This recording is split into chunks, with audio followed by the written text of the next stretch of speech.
Hey, good afternoon and good evening. We're glad that you're here, and it's not on.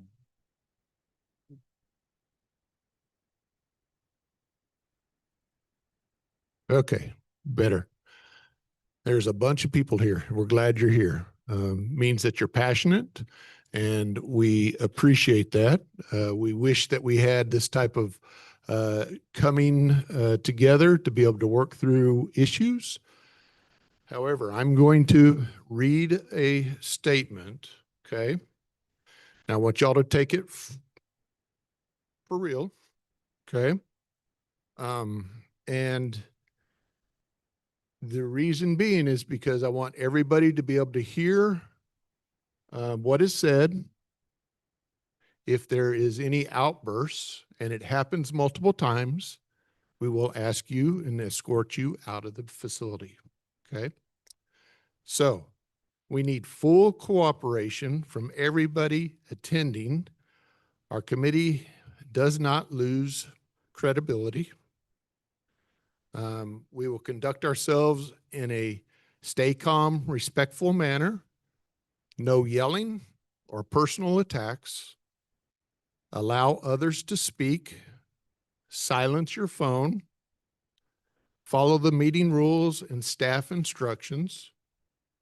Keep signs outside if it's okay. I don't mind you having signs, okay? So just don't block somebody if they're trying to do it. Don't throw it, okay? Please stand when asked by myself, the one that's going to be leading this meeting. If speaking, state your name clearly, stay within the time limit, okay? It's going to be 3 minutes. And focus on facts and concerns, okay? We want to hear it. We want to hear from you. That's why we have these public meetings. Remember, we got a lot of cameras in here, okay? So unless you like being on the evening news, be careful. You know, I think we all want what's best for Red Oak. And I share that completely with all of us, okay? I think every one of these council members take their job seriously. If we can't understand, if you don't speak clearly, there's going to be a lot of emotion. I understand that. And there'll be a little bit of grace, but if it's disruptive, we're going to not allow that. Okay. Anything else you want to put to that? I'm asking all of you to please stand with us. And this list is something that I put together, not the mayor. And I'm asking you to respect this because this is the only way that we're going to be heard. Shouting, making, a scene is not going to get us anywhere. If we remember being kids, getting yelled at, we shut down. We don't like it. So as adults, we're not different. The best way to address this is calm. We're all adults, and we need to show up as such. Thank you, everyone, for supporting us in this cause. All the city council members here are volunteers, and I'm pretty sure they're trying to do the best for the city. And that includes listening to us and taking what we have to say into consideration, because we are all the city.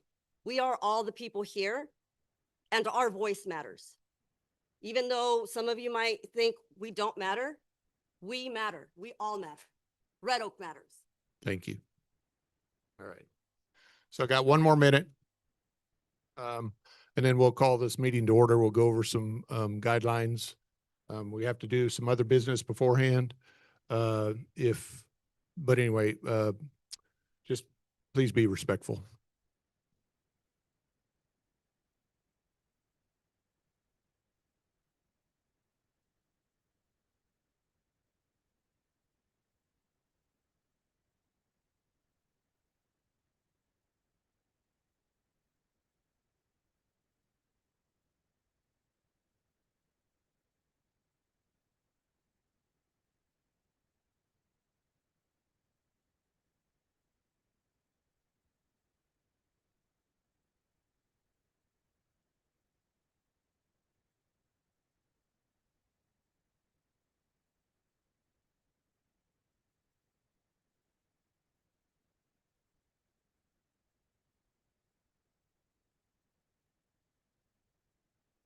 get our online stuff there. Okay. And we're online, correct? Okay. Can everybody hear me okay? Excellent. Councilman Franklin, you good? Yes, sir. Councilman Flannery, you good? Councilman Miller, you good? Yes. Mr. Fuller, you good? Legal, you good? Yes, sir. Mr. Lightfoot? Mr. Smith? Yes, sir. Yes, sir. All right. Sorry for the delay. The time is 7:01, and I call this meeting of the Red Oak City Council to order. Let it be known that we have a quorum present with all council members. Our legal counsel, Mr. Fuller, Mr. Phillips, our city secretary, Mr. Hager. Notice has been duly posted in accordance to Texas Government Code Section 551. And we're here at the 101 South Live Oak Street to conduct business for the city. I want to, in case you have not been to a meeting before, we are able to go into executive session at any point during this meeting to consult with our lawyer, okay? And that's given to us under the authority of section 551.071. So I call this meeting to order. Can you guys over that Northix hear me? Do we have to leave that door open? Yeah, it's noisy outside. You keep talking. Okay. I call this meeting to order, declare a quorum, and declare notices that had been posted for the Open Meetings Act. Councilman Flannery, are you able to lead us in the invocation and the pledges? So would you please stand? Heavenly Father, we thank you for the blessings of this life and for the promise of life eternal. As we gather to serve our community, grant us wisdom, humility, and compassion in all that we do. Protect those who walk in darkness, extend your grace to those in need, and remind us always to honor those who sacrifice in the service of others. We are grateful for the many blessings you have placed before us and the opportunity to make a difference in the lives of those we serve. Amen. I pledge allegiance to the flag of the United States of America and to the republic which stands one nation under God, indivisible, with liberty and justice for all. I honor the Texas flag. I pledge allegiance to the Texas, one faith, under God, one indivisible.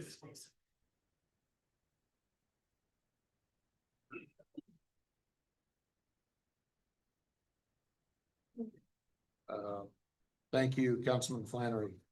So in case someone is here for item number 14, that item has been withdrawn. And so I wanted to let you know that so you don't have to sit through this whole thing. That's item 14. Okay.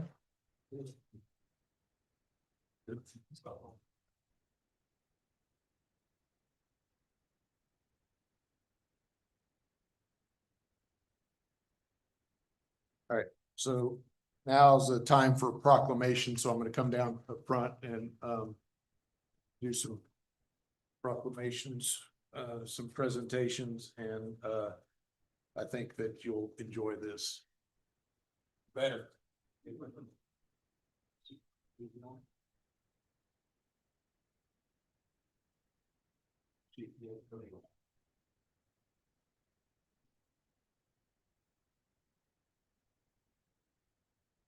Greg, is this on? This is good. So this is a proclamation for National Peace Officers Memorial Day and Police Week. The Congress and the President of the United States has designated May 15th as National Peace Officers Memorial Day and the week in which it falls as Police Week. Members of the law enforcement agencies of Red Oak play essential role in safeguarding the rights and freedoms of the citizens of Red Oak. And it's important that all citizens know and understand the problems, duties, and responsibilities of their police department, and that members of our police department recognize their duty to serve the people by safeguarding life, property, and protecting them against violence and disorder. and by protecting the innocent against deception and weak against oppression or intimidation. I, Mark Stanfield, by virtue of the vested in me as mayor of the city of Red Oak, call upon all citizens of the city of Red Oak, and upon all patriotic, civil and educational organizations to observe the week May 11th through the 17th, 2026 as the National Police Week, with appropriate ceremonies in which all of our people may join in commemorating police officers past and present, who by their faith and loyal devotion to their responsibilities have rendered a dedicated service to their communities, and in doing so have established for themselves an inevitable enduring reputation for preserving the rights and security of all citizens. I further call upon all citizens of Red Oak to observe May 15th, 2026 as National Peace Officers Memorial Day, and honor those peace officers who, through their courageous deeds, lost their lives and have become disabled in the performance of their duty. So, Chief, thank you very much for your service. Please share with all your officers the importance of how we cherish that. So, do you have anything to say about that? First, I want to thank everybody for being here. On behalf of the men and women of the Red Oak Police Department, I want to thank the mayor and the council for this proclamation. This week is a time to reflect on those officers that have made the ultimate sacrifice, to remember their families, and to recognize the daily commitment of those who continue to serve with integrity, passion, and dedication. Thank y'all.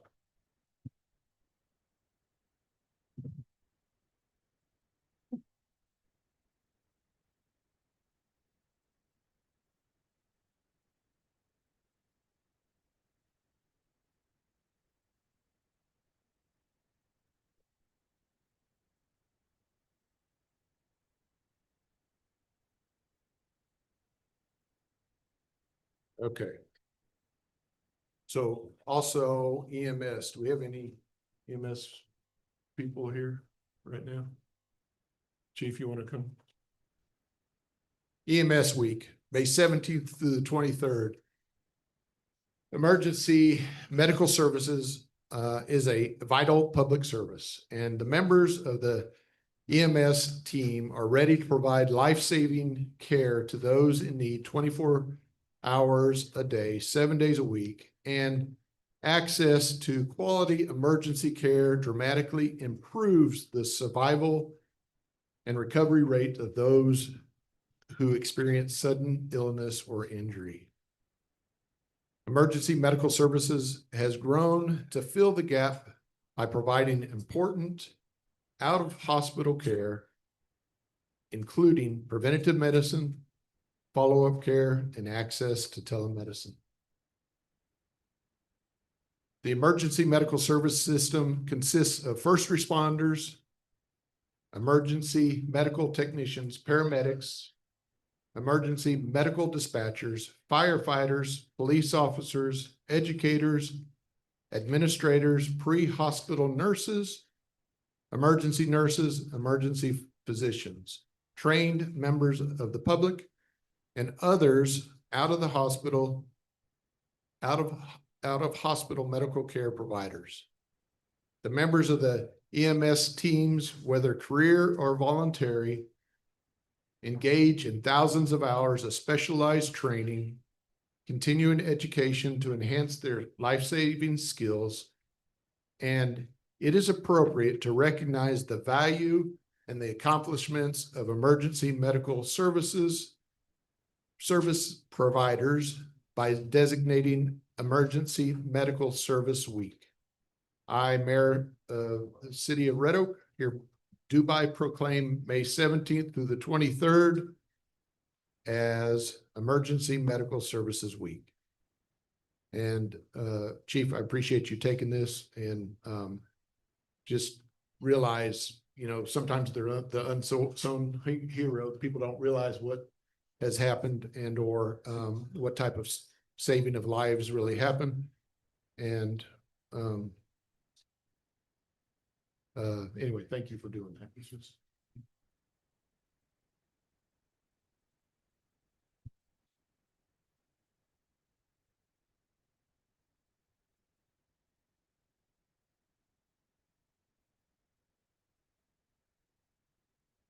lastly.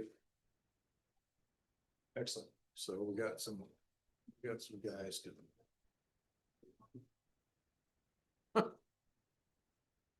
They do anything for food. There we go. All right. I better come on down to the other side. Yeah. All right. So this is Rooted in Service, powered by the community. The week of May 17th, the 23rd is National Public Works Week proclamation. Rooted in Service is their motto, powered by community. Public work professionals focus on infrastructure, facilities, and services that are of vital importance to sustain and resilient communities and to help public health, to the public health and high quality of life and well-being of people in the city of Red Oak. And these services would not be provided without the dedicated efforts of public works professionals who are responsible for rebuilding, improving, protecting our national transportation, water source, water treatment, solid waste systems, and other structures essential for our citizens. And the year 2026 marks the 66th anniversary of the National Public Works Week, sponsored by the American Public Works Association. I, as mayor, do hereby proclaim or designate the week of May 17th through the 23rd as National Public Works Week. And I call upon all citizens, residents, business owners, and community leaders and city officials to join me in extending our sincere appreciation to the public works staff and their families for the unwavering dedication to making our city a better place to live, work, and thrive. And if you live here, and when that weather turns to hot and really a lot around here, and there's ice, you're the first guys out there either fixing a sewer line, a water line, getting the road safe to be able to be traveled.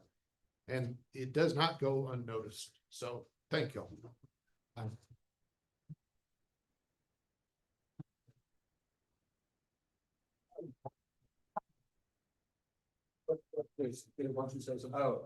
So every year, the National Public Works Week puts together a poster for Public Works Week. We hang it up in our field office to remind the guys that they do matter, they do make an impact, and I can't believe all 300 of y'all came out just for Public Works Week.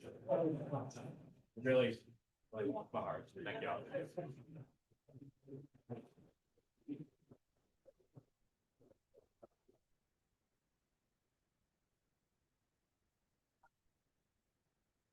Thank y'all.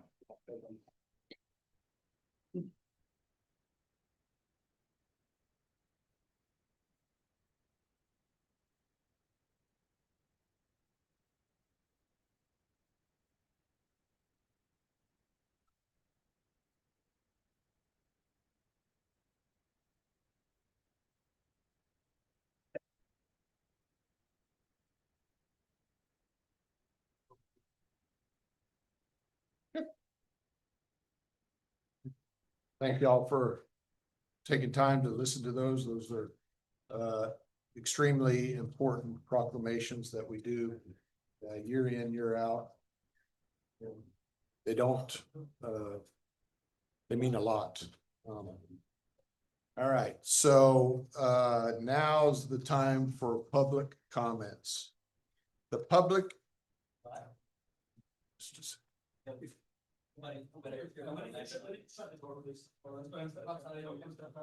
Easy. Do not put your hand up. No, we're not either. Okay, so go ahead and come outside, you have to show you.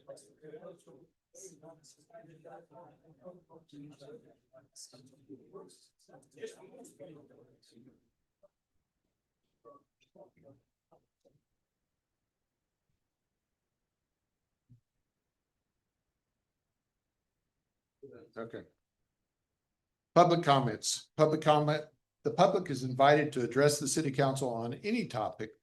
Speakers should complete a public comment form and submit to the city secretary prior to the beginning of the meeting. We just received some that were not prior to the meeting. They'll be read into the record, but we're not gonna be calling these people up. Mayor, just so. Yeah, Mayor, just for the record, everyone, we have approximately about 32 public comment forms filled out.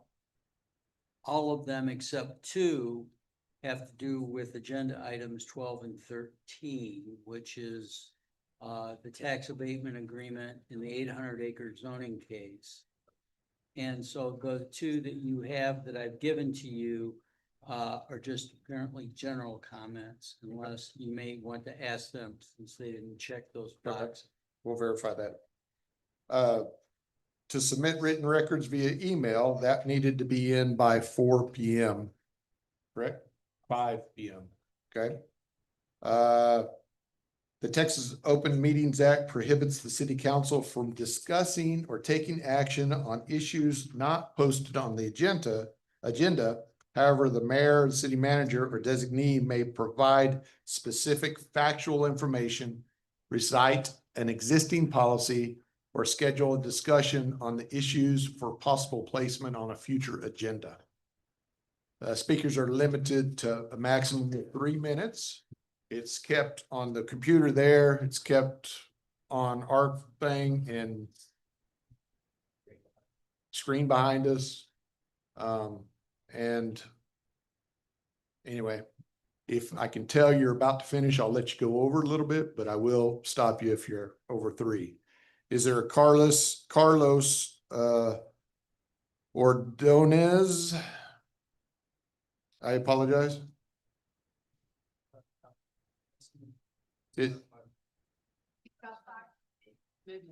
Yeah, wait, we'll wait for that. I need to find out if he wants to talk just in public comments, or does he want to talk about a specific item? One of those. Okay. Sandra Jensen? Yeah. Okay, Mine's actually about the data center. okay. The So we're gonna move that to, We'll put that back in the hopper. Okay. Thank you. He's in here.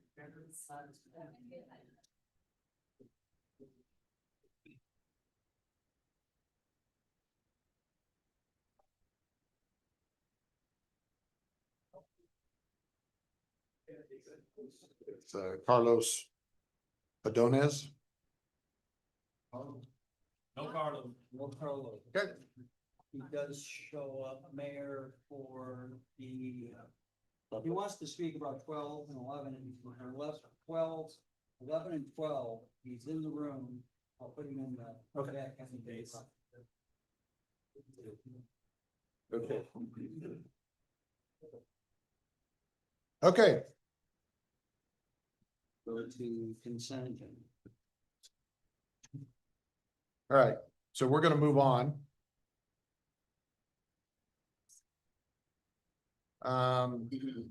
Next order of business is what we call consent agenda. Consent agenda are items that are considered routine in nature, may be acted upon in one motion. Any item requiring additional discussion may be withdrawn from the consent agenda by myself, a council member, a city manager, and acted upon separately. Items number 1 through 5 are consent agenda items. Council, is there any item that needs to be withdrawn for further clarification? No item. None for me.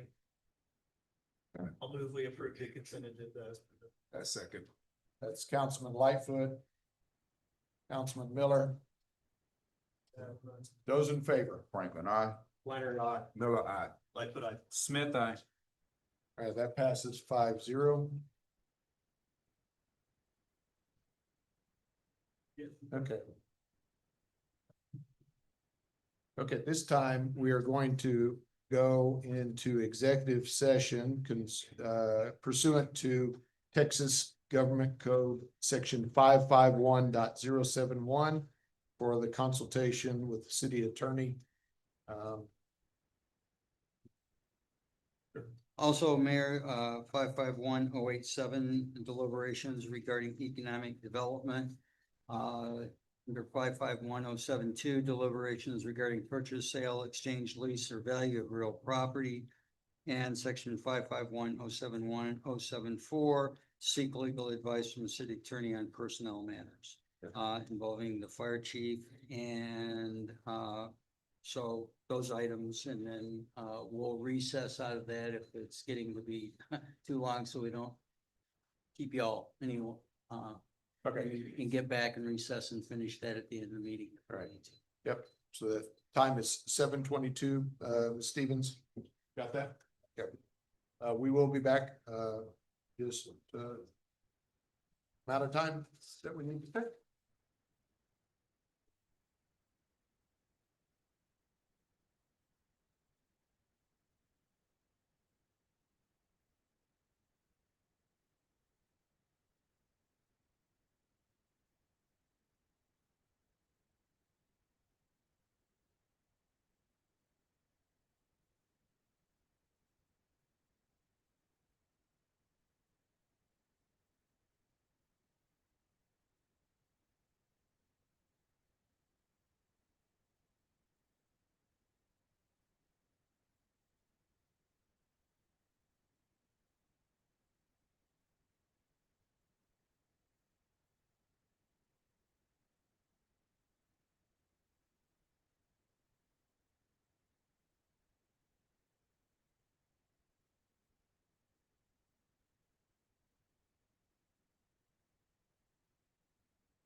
Yes. Okay, okay, that's fine. Thank you.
Thank you. All right. Thank y'all for your patience. The time. Ms. Stevens, you Yes. good? So we are reconvening back into oh, regular session.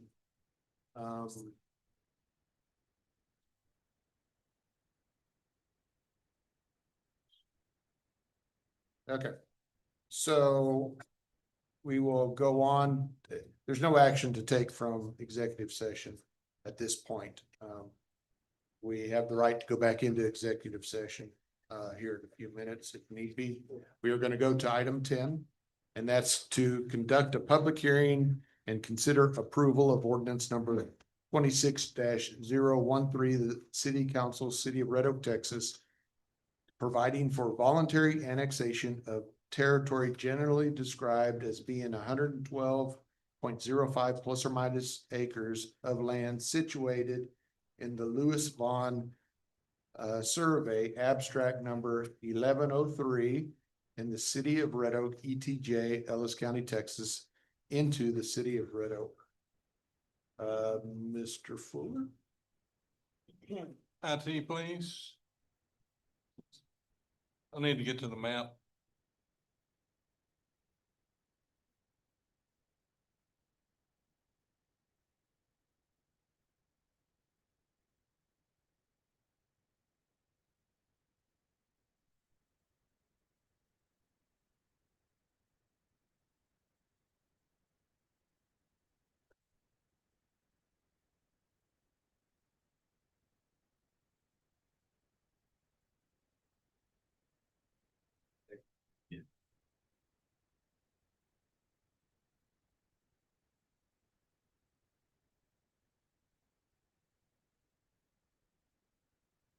Okay, so this is 112.05 plus or minus acres. It's being voluntarily annexed into the city. It's currently in the ETJ. We have previously held the public hearing notices and so forth. This is we do have the annexation service plan in place.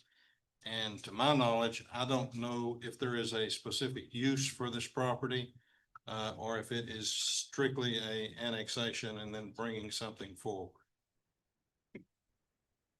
Does anybody, staff, know that one? The owner is working with a single family developer. Okay. And staff recommends approval. This is a public hearing and the time is 8:23. We will open this public hearing. Was there anybody that signed to speak on this that we know of?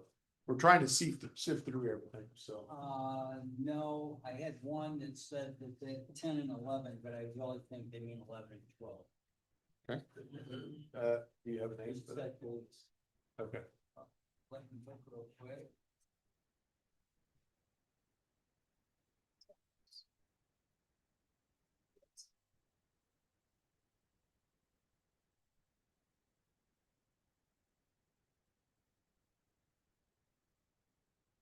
I'm gonna do some logistics. Don, looks like Don Griffin. Microphone. Says 10 and 11, but I think they meant 11 and 12. That Davis. Mr. Mayor, microphone. I'm sorry, Don P. Griffin said 10 and 11. 11's the data center, 10's the annexation. You want to speak on the annexation issue or the data center? Okay. No? No. Okay. we're Okay, gonna- we'll call you back on 11 and 12. That was the only one. Okay. And I'm gonna do some, well, this is opened already, so, hearing none, I'll entertain the motion to close this public hearing. Second. That is 8:25 by, Miller and Flannery. Those in favor? Franklin, I. Miller, aye. Smith, aye. That passes 5-0. For closing, Counselor, is there any question that you have? This is something that we've been discussing before. No question. No question. Is this our standard services agreement? Yes, sir. Yes, sir. All right, entertain a motion to approve ordinance number 26-013. So move. Second.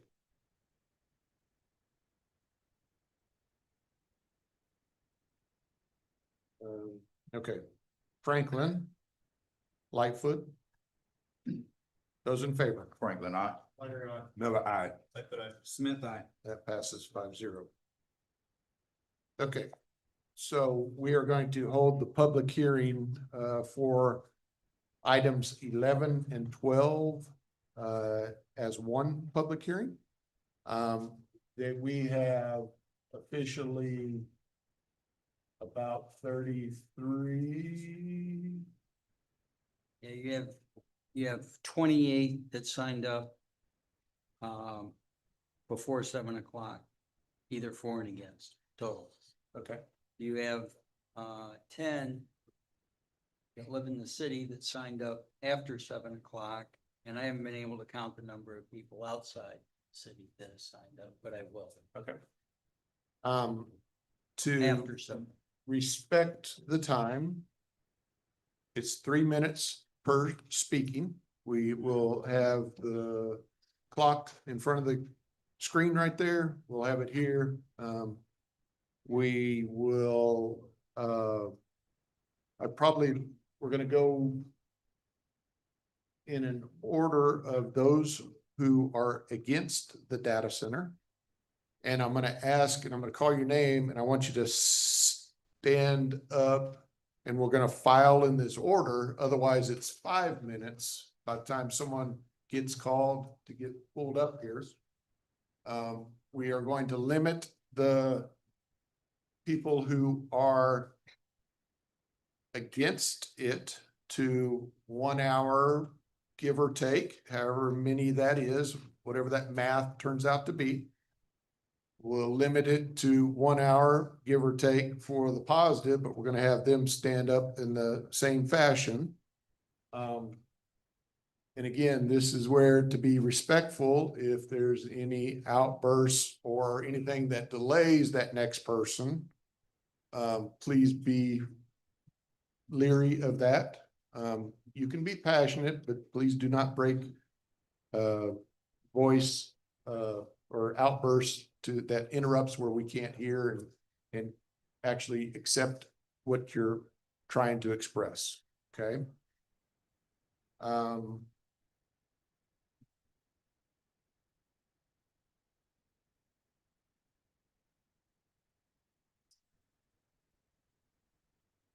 if there's a group of you that can consolidate your answer, and if you haven't already done that, it'd help. That way more people can speak. And I think that is all I need to speak on that. So you can do several names so they can line up at Yes. that time? Yeah. Like, well, one person speaks, the rest of so line up. Yes. Do you want to do the presentation first? Oh, yes, I'm sorry. Yeah, Mr. Fuller, so I'm gonna,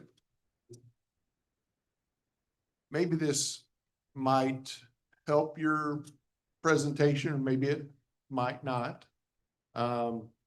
We took what was taken, or heard at P and Z, and have been able to put it at a presentation, and we're gonna go through that so you can kind of see, so everybody's on the same page of where we're kind of starting, and we will have our city manager do the first part, our city engineer will do the second part, and then we'll start that public hearing. Good. Okay, if I can get IT to let me have control of the.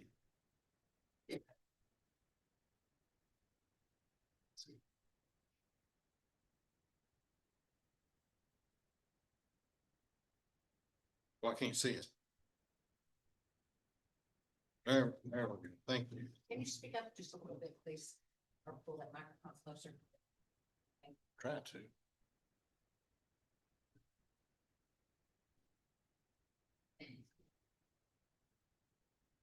We'll get it right. Okay. So I'm gonna go through a lot of the items that we did here at P and Z, some of the things that I've heard since P and Z. I'm going to hit on some topics at a high level, and then Mr. Hartman will hit them more from a development level. So you may hear some of the same comments from him that you hear from me. But he will be going through them for the development aspect as opposed to the project aspect. I'll also be talking about the zoning and the abatement issues. So to start off with, on the zoning, we're able to do some things in the city limits that are not allowed in the county. The county does not have the ability to regulate development the same way that a city does. They don't have zoning authority. They have subdivision control, which means basically you have a 20-foot setback. And that is basically because you have easements for utilities that are required going around the edges of the property line. The county can't tell a developer, no, you can't do it. And they can't tell a developer, you have to put in these specific mitigation items. They just don't have that authority in the county. Since it came into the city, we do have that authority to put those regulations in place. And we've done so with planned development zoning. What that allows us to do is more specific mitigation. So if we had straight zoning district out here for industrial, we wouldn't be able to do many of the things that we have in place within the ordinance for this specific development plan. We try to tailor each one of these planned developments to the area and to the use that's proposed. So part of what you'll be hearing will be addressing those things in more detail with Mr. Hartman. He'll be talking about many of those mitigation factors. For instance, in a typical straight zoning, there is no requirement that a developer screen in any way from a property that is not inside the city limits. Through the planned development zoning process, we can require that. And that's part of what we have done. Directional lighting solutions be another idea that we've included. Sound decibel regulations. screening and landscaping that wouldn't necessarily be required unless we're able to do that through a PD. So we are able to use that as a mitigation to a lot of the concerns that some of you may have. And again, Mr. Hartman will go through those in more detail.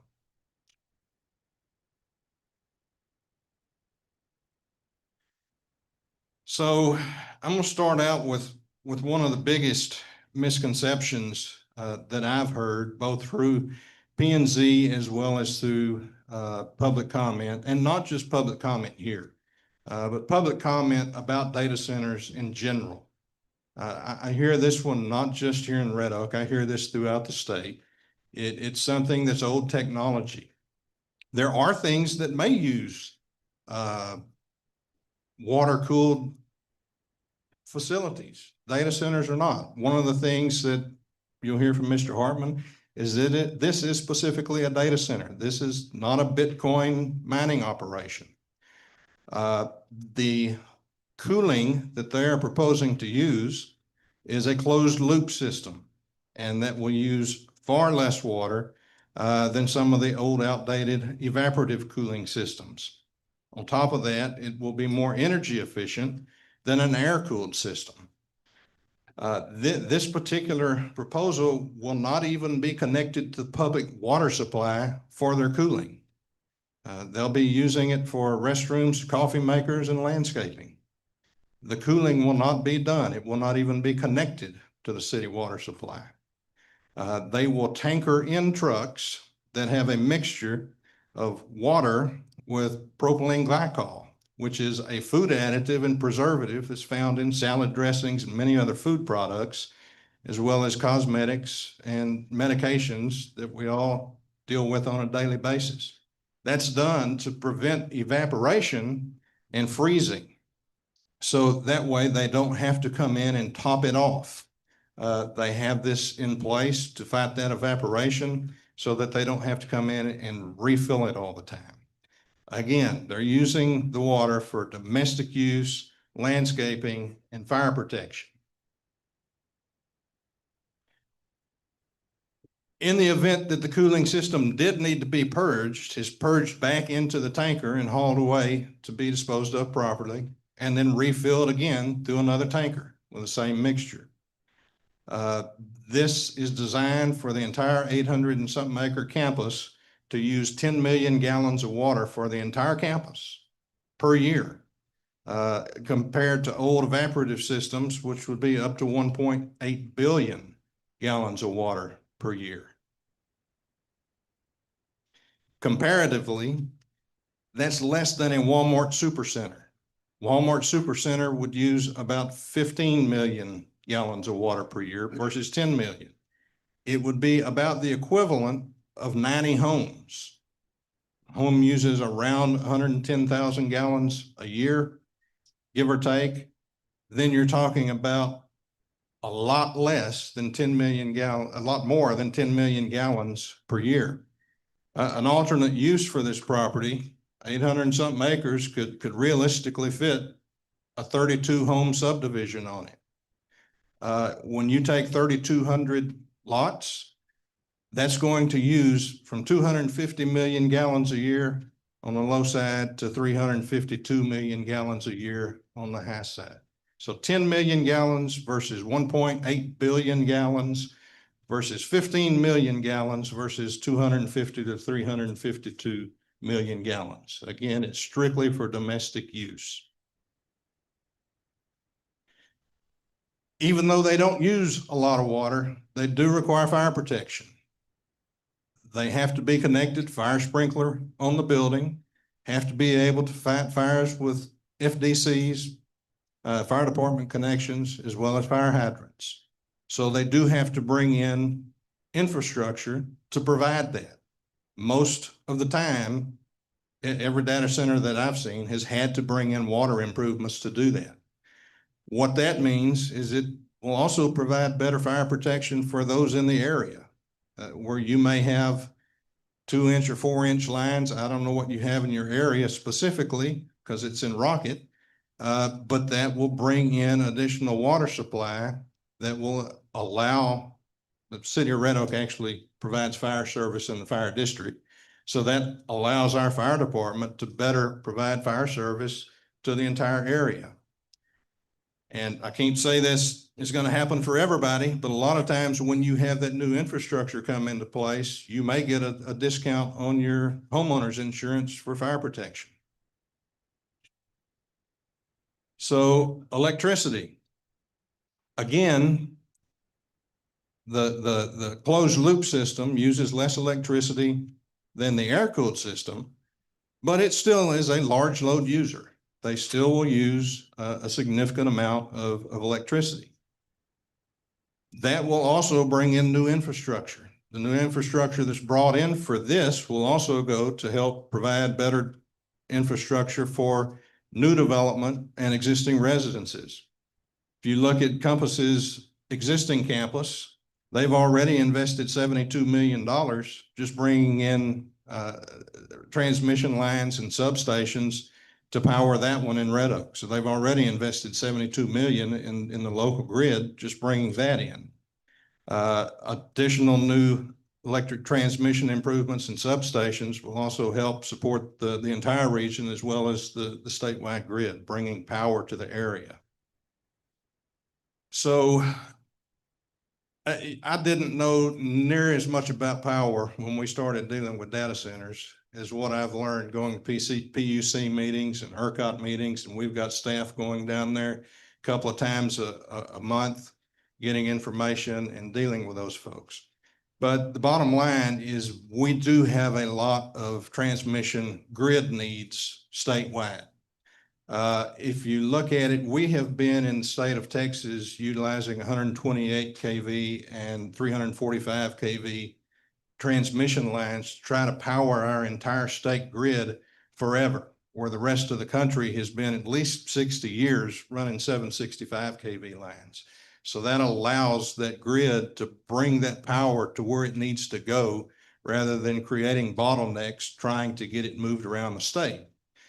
What that does, particularly if you're in a county who is one of the fastest growing counties in not the state of Texas, but the entire United States of America. I think the last I saw last year, Ellis County was the 8th fastest growth rate city or county in the United States.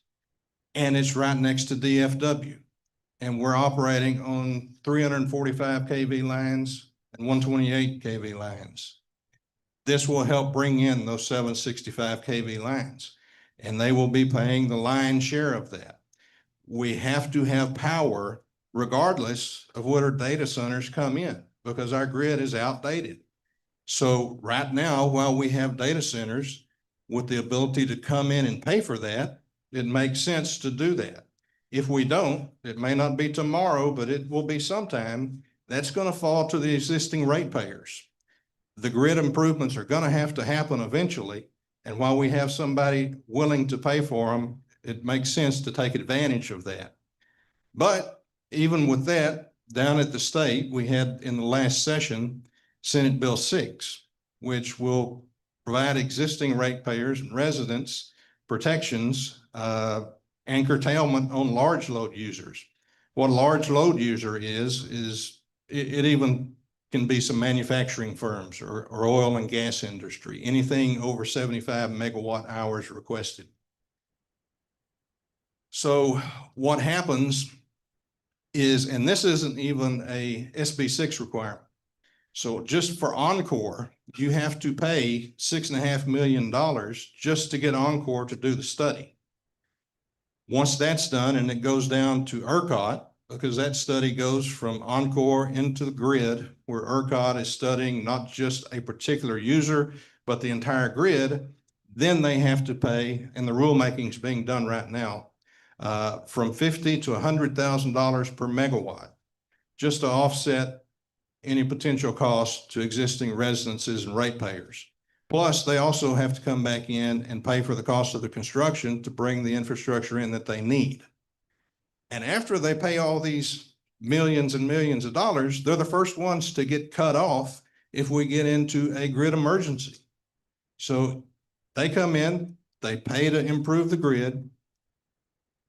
And then if we get into a situation where the grid is struggling, they have to either go into curtailment to curtail their operations, or they have to go on to emergency backup power and provide the prioritization to the residents and the existing users.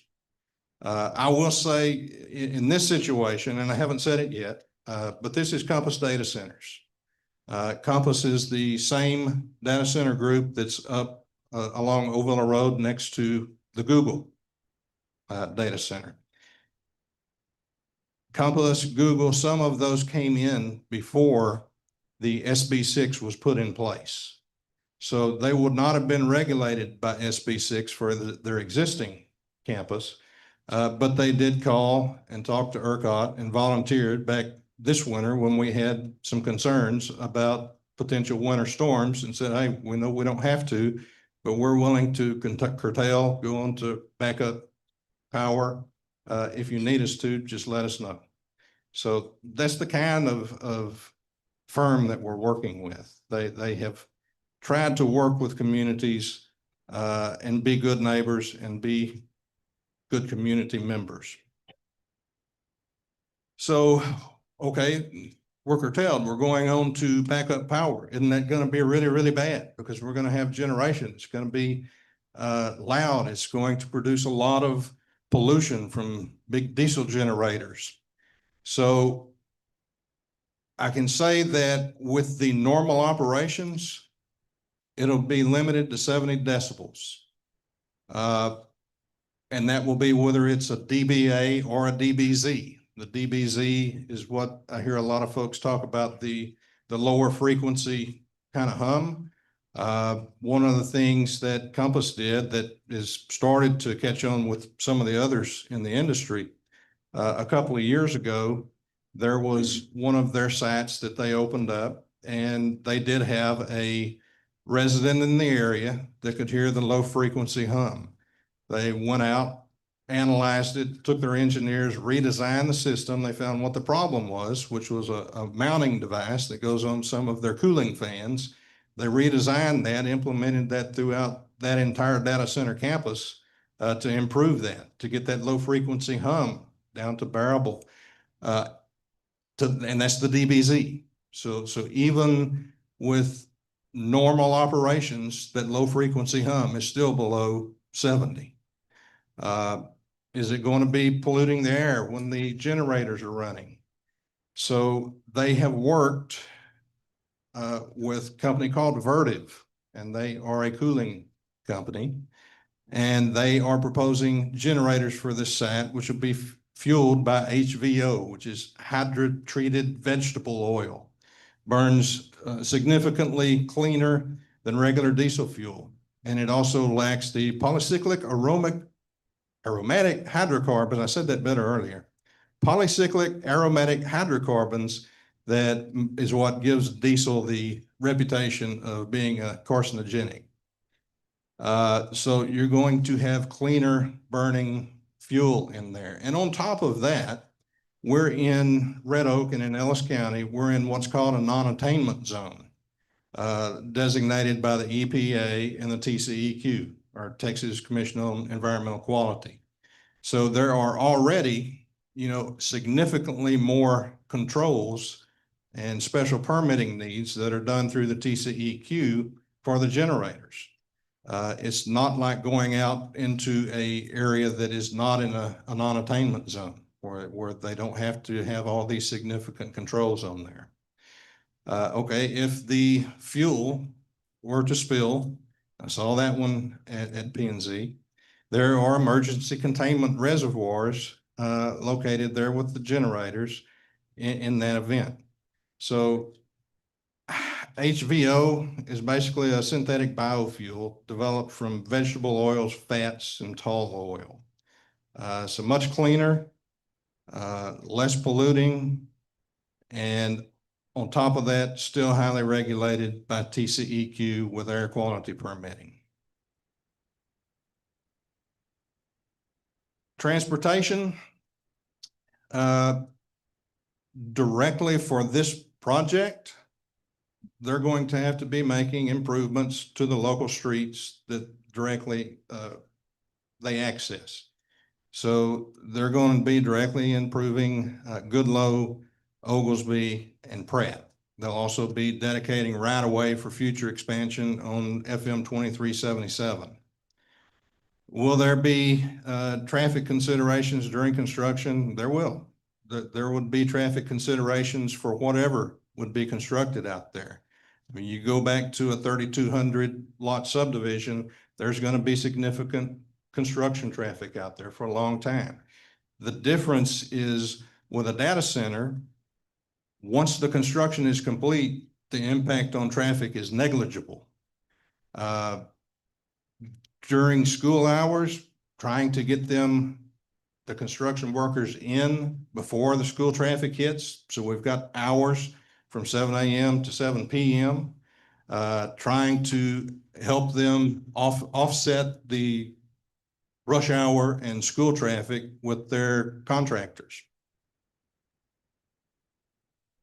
So comparatively, like I said, a 3,200 home subdivision would also create significant construction traffic until it's completed. The difference is, if you go by the standards of the Institute of Traffic Engineers, that would produce about 30,000 new vehicle trips per day. And those vehicle trips would take place, many of them, right in the middle of rush hour, right in the middle of school drop-off and school pickup, and that will continue forever. 30,000 vehicle trips a day forever, as opposed to negligible. Both of them are going to have significant impact during construction. So what does it do for Red Oak? Well, obviously they will provide a massive boost to the local economy and the tax base. It allows for better funded city services without increasing taxes for residents and without adding additional cost burdens to provide services for the data centers. There's very little expense involved in providing service to data centers. They're building the new streets. They have their own security. We're not having to go out and hire a lot of police officers and fire officers specifically to provide services to the data center. We're able to take the monies that they pay in and hire those people to better improve those services for the existing residents around the community.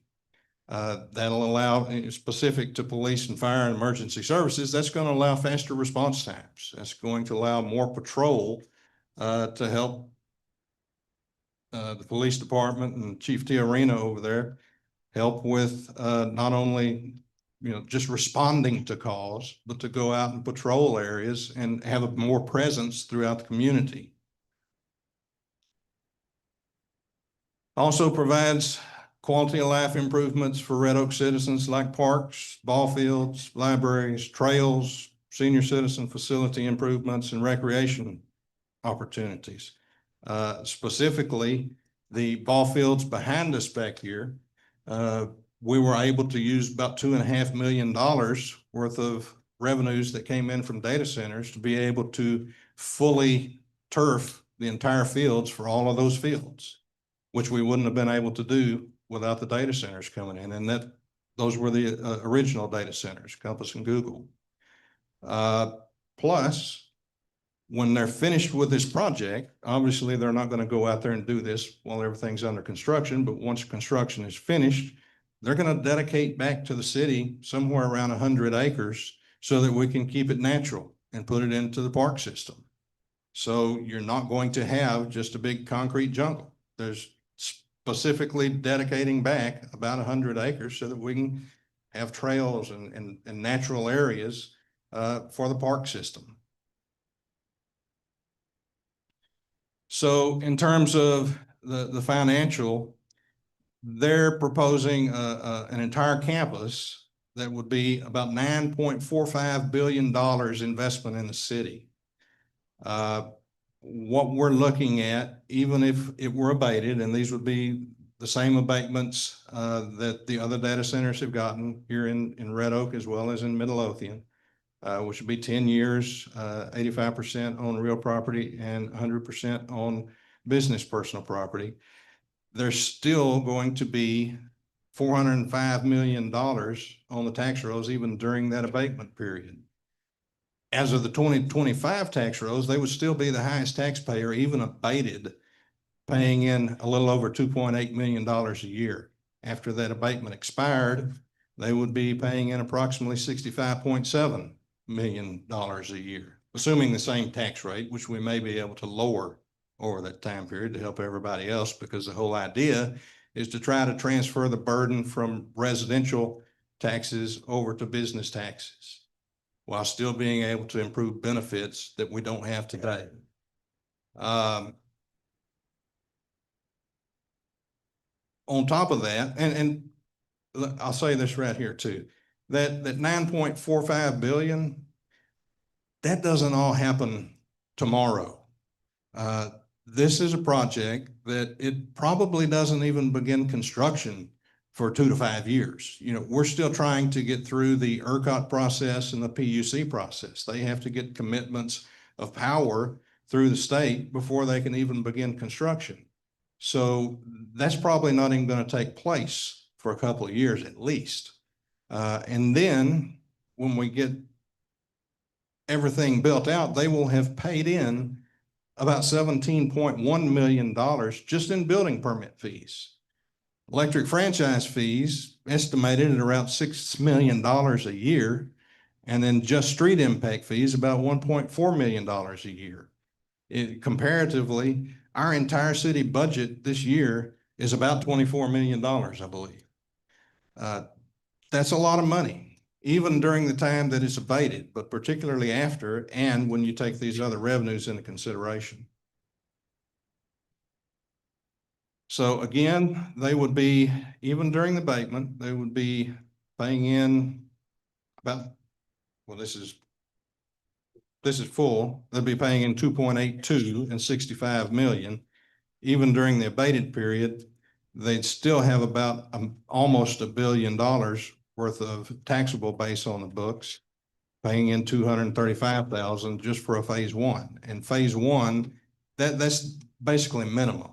What we've seen in their other campus is phase one ends up being phase 1 and 2, or phase 1, 2, and 3. It depends on power availability. So this would be just kicking things off. There may be more phases at one time, but it would be at least this much for the first phase. It'll benefit the school district. So they would be paying in approximately $97 million into the school district on a yearly basis. And, you know, school funding is weird. We have the Robin Hood in Texas. But even if they didn't get to keep all of that $97 million because of Robin Hood, they would still be able to leverage the INS portion of their tax rate and leverage around $31 million annually towards capital needs or potentially debt relief, or both.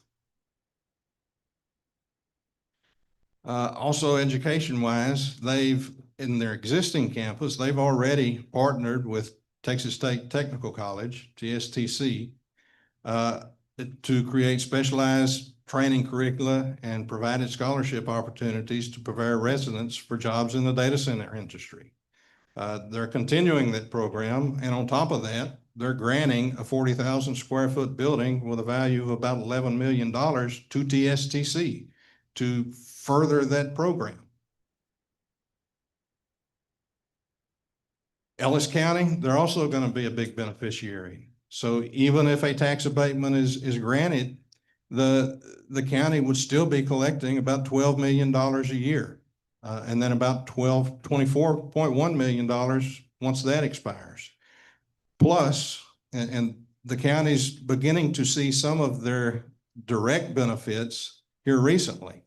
From the existing campus, like they did with the TSTC, they're also committed here recently that they are going to provide and fund $12 to $15 million desperately needed animal control shelter for Ellis County, which Ellis County's been trying to figure out how to fund for a while now. And that we're going to pay for it, and it's going to be yours So fix that problem.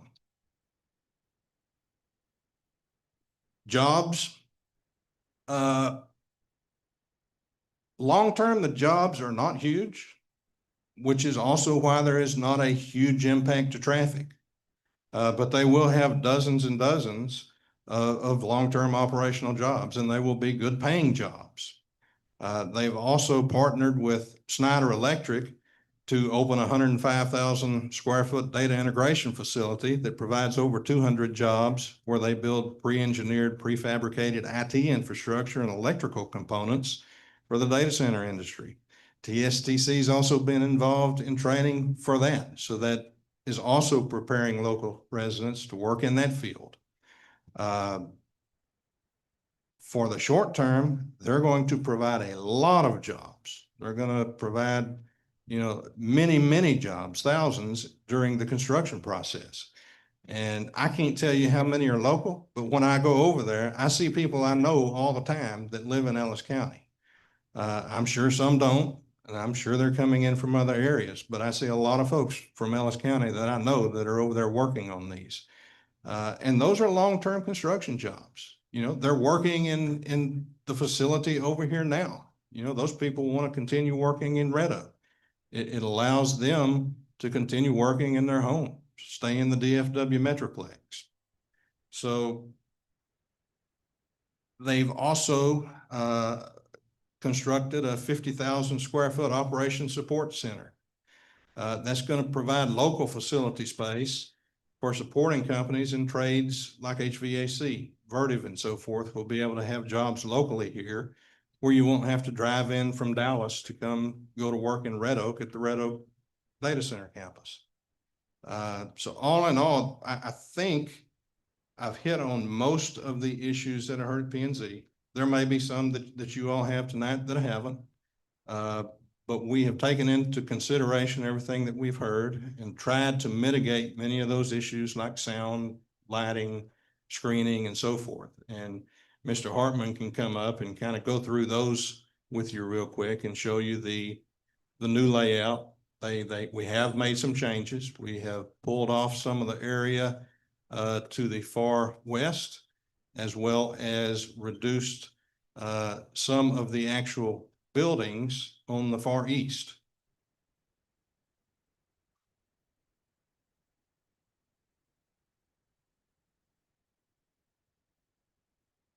Mr. Fuller, while we pull up the information, can we have someone check the AC units? I see a lot of fanning. Yeah. Okay, thank you, sir.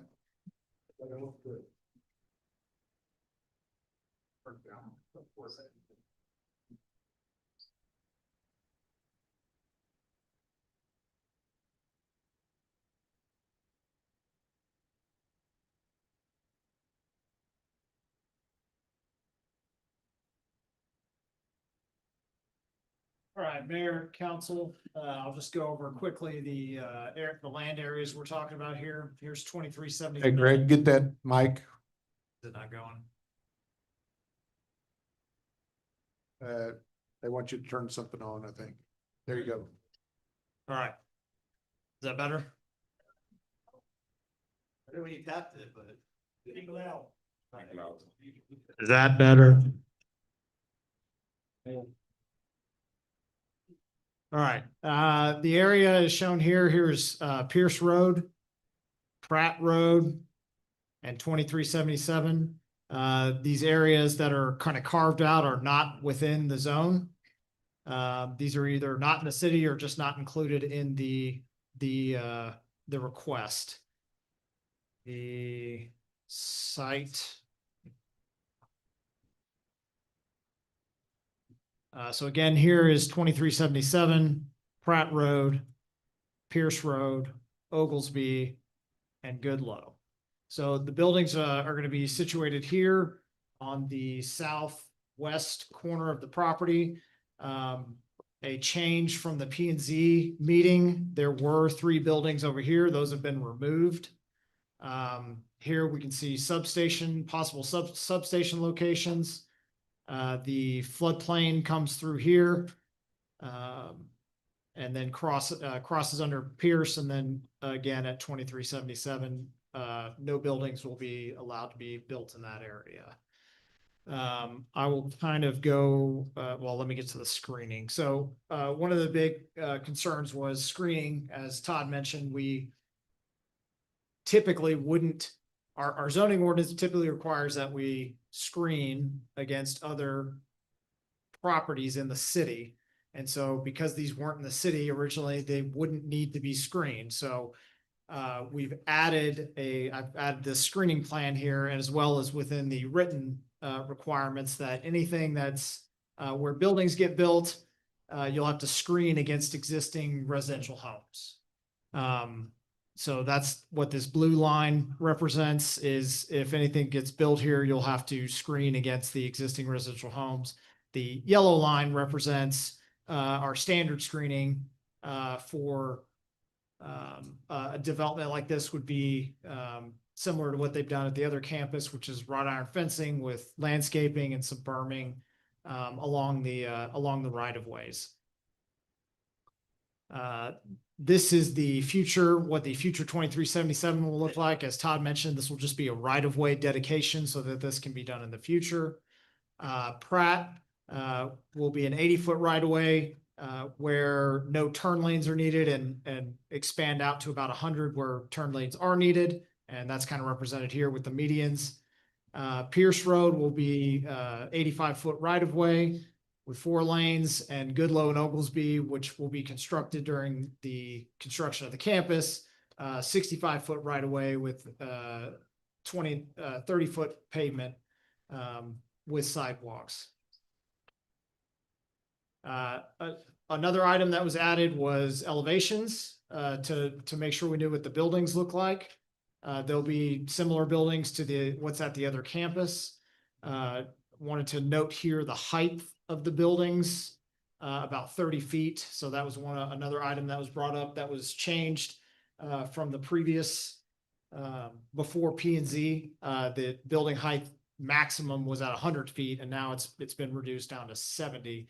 But as you can see, the buildings that would be planned to be there would be no more than 30 feet. I will go through, I want to kind of just go through all the changes that were made from the P&Z meeting. I listed them out in your memo, but so the first thing was we increased the setbacks. So general industrial setbacks, the maximum, or the front yard setback is 35 feet. The side yard is Hey, Ben, 0. can you pull something like that shows, so it's on the screen? Like what? Like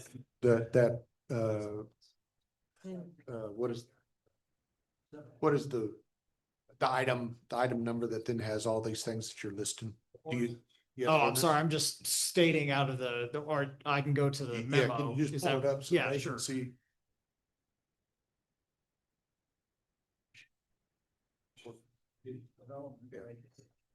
Development regulation, or whatever. Yeah, right down there. Thank you. Yeah, Sure. that's it. So we increased the building setbacks to 135 feet from all property lines. So for comparison, the industrial standard is 35 foot in the front, 0 in the side, and 10 in the rear. So it's almost 4x the setbacks of just the front yard, but from all property lines now. You're saying that if this was zone strict industrial, that's the setbacks would be the 35 front, but because the PD, we're moving it to 135. Right.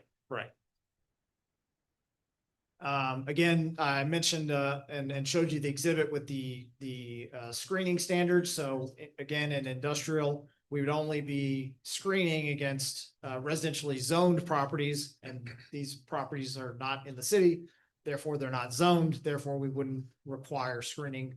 But we have added that in, so there is a screening requirement for existing residential homes now. Like I mentioned, the 3 buildings that were shown at P&Z were along Pratt Road were removed. We also specifically excluded cryptocurrency mining operations from the use chart. So data center is allowed, but crypto mining is not allowed. The height requirement was reduced from, or the height maximum was reduced from 100 feet to the base level of 70 feet.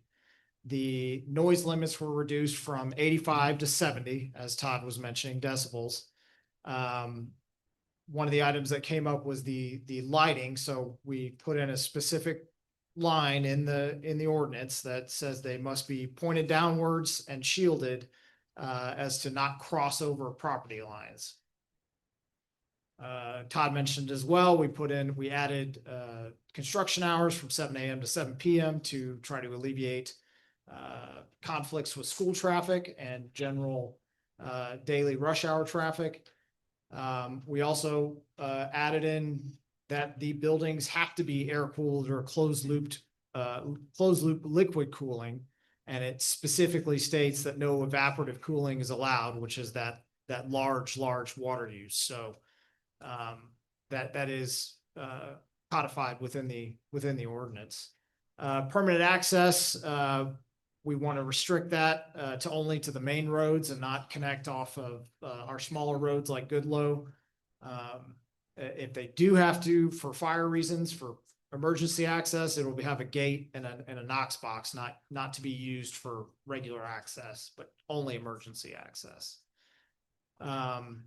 We added in that the floodplain area is to be left as natural as possible to preserve all the existing plant animal life, which will kind of what Todd was mentioning, I'm sure will be part of the 100-acre donation.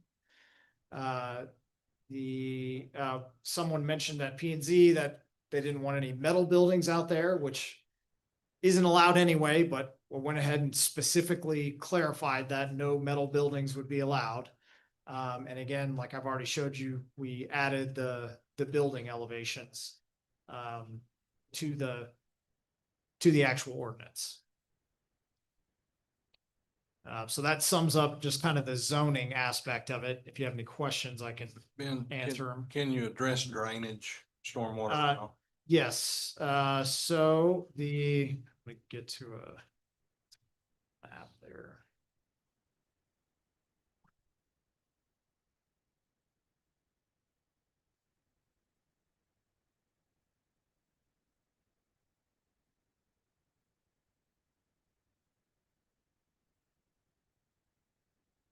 So as you can see, there's Brushy Creek runs through the middle of the site, kind of hits Pierce Road here, 2377 here. It runs from essentially the northwest corner down to the, not quite the corner, but to the southeast area where it crosses under 2377. So all of the drainage will be still headed towards Brushy Creek. But we do require on-site detention for any development that like this that would go in. I can kind of show you the other. So they have you can't really see it on here, but it's a pretty sizable detention pond before it releases in. So essentially the water is held and released slowly as if the development wasn't there. So that's, we're detaining back to the existing condition. So it's released at a rate, the same rate the existing condition was. So to reiterate that, if this was not in the city, they could build this there without any of those things that you've written in that development plan, correct? Correct. Okay. And by law, they are not to create undue flood onto existing properties, correct? Right. They can't increase, yes, that's what the detention is. They're detaining back to the existing condition. As opposed to a retention pond, which just holds it like a pond. Like yeah, so you can have yes, correct.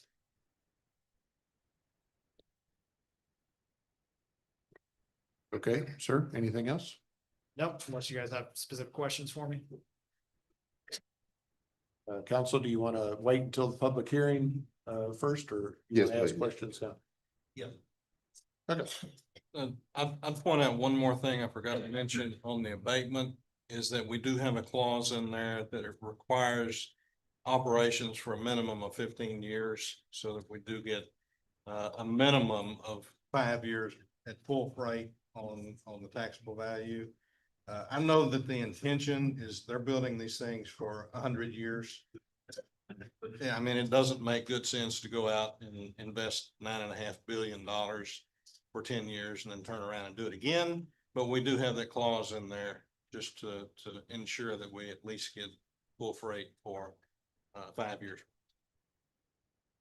Thank you, sir. Okay. So, what we're gonna do is call 3 names at a time, and then stack 3 more behind that. So we can, be aware of our 1 hour limit. Mr. Hager's gonna kind of stack you up like little kindergartners. That way so when he calls your name, please gather your stuff, have it ready, stand up behind, be courteous, try to be quiet so we can hear what the first speaker might say. And And with we are that, going to listen to, Chris Moses is first, Martella DeWarp. Sorry, your penmanship needs to be better. And my eyes are old, so, and Kim looks like Stroman.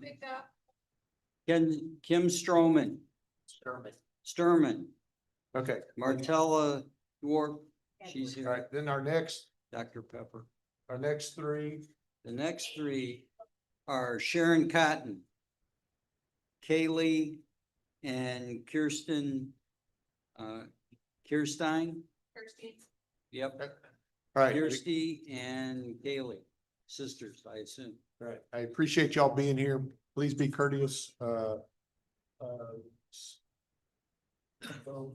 Moses, would you please, when each one of you come up, state your name, your address, if you reside within the city limits. Remember, we're doing our public hearing for 11 and 12. Okay?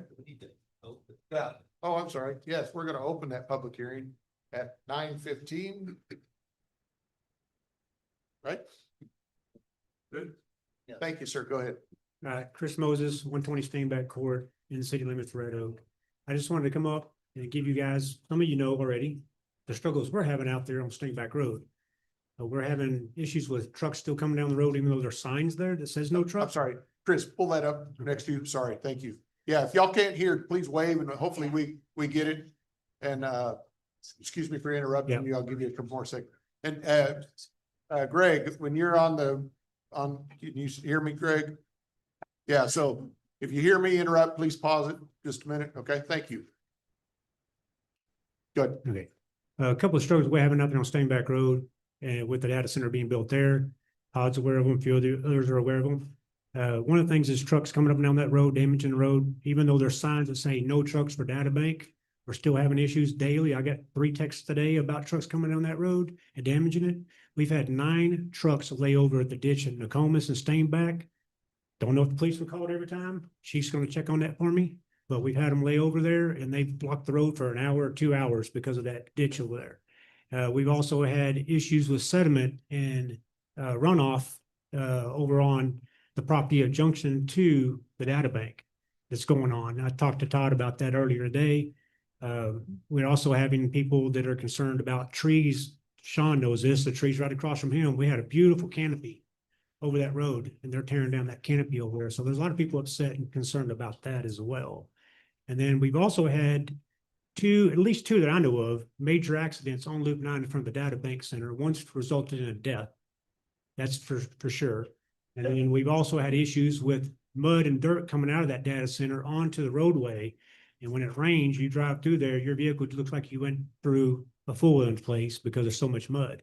I have talked to the data bank about it. They did get out there this weekend and clean the street the best they could with the equipment they had, but it is an issue. So I want to let you guys kind of know the struggles we're having out there that these people are going to have to start dealing with when this thing gets approved, if it does.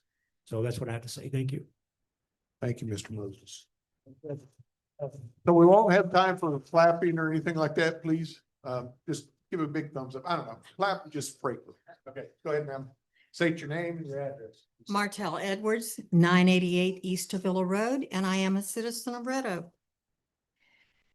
You've shown what they have told you, but nobody said any of this is definitely going to be in writing with the agreement between the city and the developers. It's shown a lot of road improvement, that it's going to be so far, so wide, 65 feet on Pratt Road. How are you gonna get it? Eminent domain? What? That road doesn't have that much frontage right now. When is it gonna be built? When is the congestion that is all over Red Oak going to be alleviated instead of added to? We have tax abatements for every big company, but nobody has any tax abatements on my property.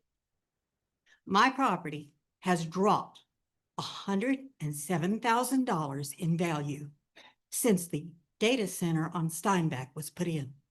I have that in writing from the tax office. It's hurting people's homes, their retirement. It's upsetting. I've been here since I was 12 years old. That's over 64 years. This is where I've chosen to stay. I'm not real sure I'm going to continue. I raised my children here. My grandchildren are raised here.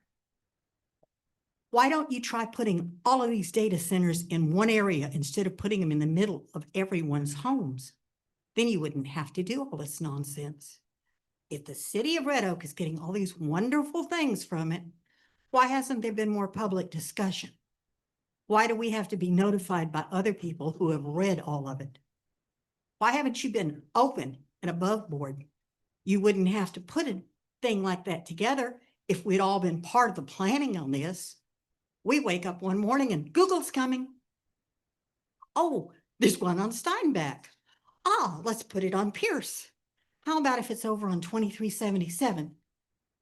And why are the people who live in the county not entitled to have their noise reduced? Because obviously there's noise if you're trying to reduce it for the people in the city limits. You need to take some notice of everyone's lifestyle. How many of these data centers are next to your house, Mr. Mayor? How many are on the east side of town? Or the west side of town? Some of y'all should start taking a real close look where you live and think what one of these centers is going to look like when they build it. Thank you, ma'am.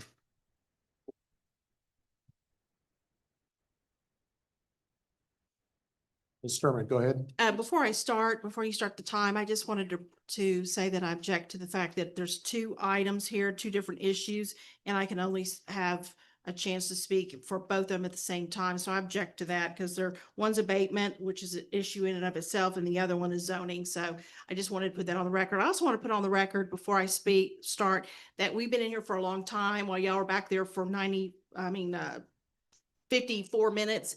And I couldn't go to the restroom because the police wouldn't let me out and come back in. So with that being said, I think that needs to be in consideration. If you're going to have your executive sessions and walk out and leave us standing here waiting, it's really not very nice. Plus it was 77 degrees in here. So I think y'all are just trying to get rid of us. With that being said, I'm ready to start. My name is Kim Sturman. My name is Kim Sturman. I live on Methodist Street in Red Oak. I'm a citizen of Red Oak. And I would like to say that I had a friend call me today to tell me to come here because he says, you've been having a lot of headaches. Yes, since the first of the year, a lot of headaches. I never have headaches. I had to go to the hospital for them. They said, well, nothing's wrong with you. And then I've also have this dull hum going all the time. Every time I go to bed at night and it's quiet and the sirens aren't going off because we have a lot of them in this Red Oak area. I hear this constant humming. And now I find out there's another center going to be 2 miles to the east of me. And I've got one 2 miles to the north of me. And because I'm not too far from the high school, I'm just a minute. I could walk over there. And so this is going to be really bad for our area and for our health. Also, this is something to just noteworthy. I garden a lot. No bees this year. The bees have just vanished. I don't know if that has anything to do with it. The problem I have with these data centers is the impact on health. We don't know what it's going to be. I've read some things that are saying it's going to go up to 8G. We already know that a lot of the fire departments do not have 5G towers on their places because their men stay there for days at a time, and they have found that 5G can impact health. So data centers definitely with their electromagnetic pulses and frequencies and all that can certainly impact health. And we don't know what's going to happen to the children who are going to be going to the schools. All of our schools over there, the high school and the junior high, are going to be pretty close to this new Pratt facility. Y'all don't know what's going to happen. And I think you should be put on notice that you might be impacting the health of the students of Red Oak having this center here.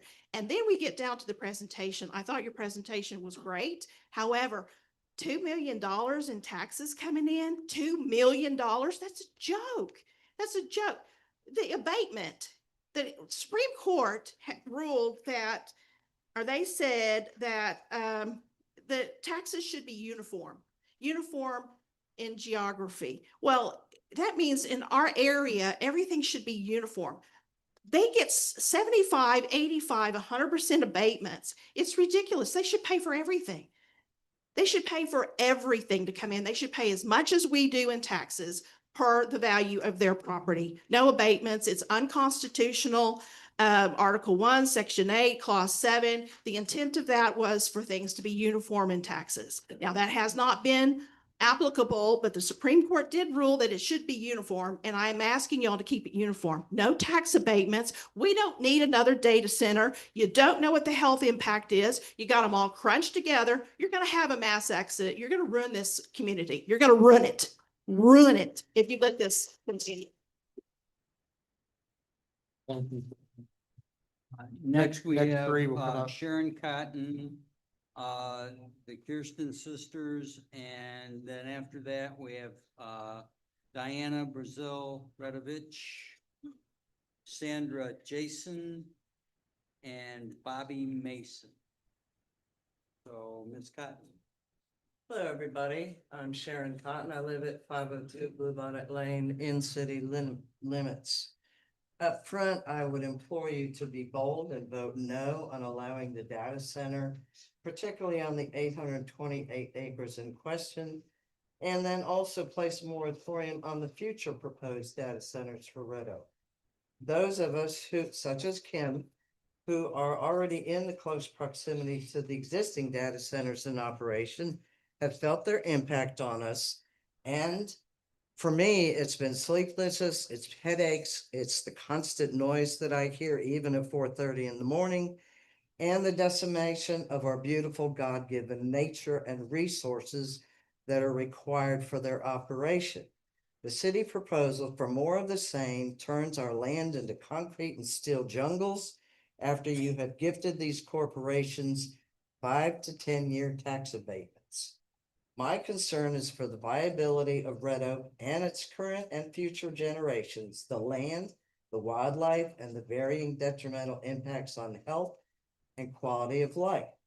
There seems to be a significant lack of transparency to the in-city and county residents. The letter that I received from the Dallas law firm representing the city of Red Oak, Nichols and Jackson, in regard to the PIRs that I sent Mr. Fuller, have been now forwarded to the Attorney General Ken Paxton for determination of the release of information to the public.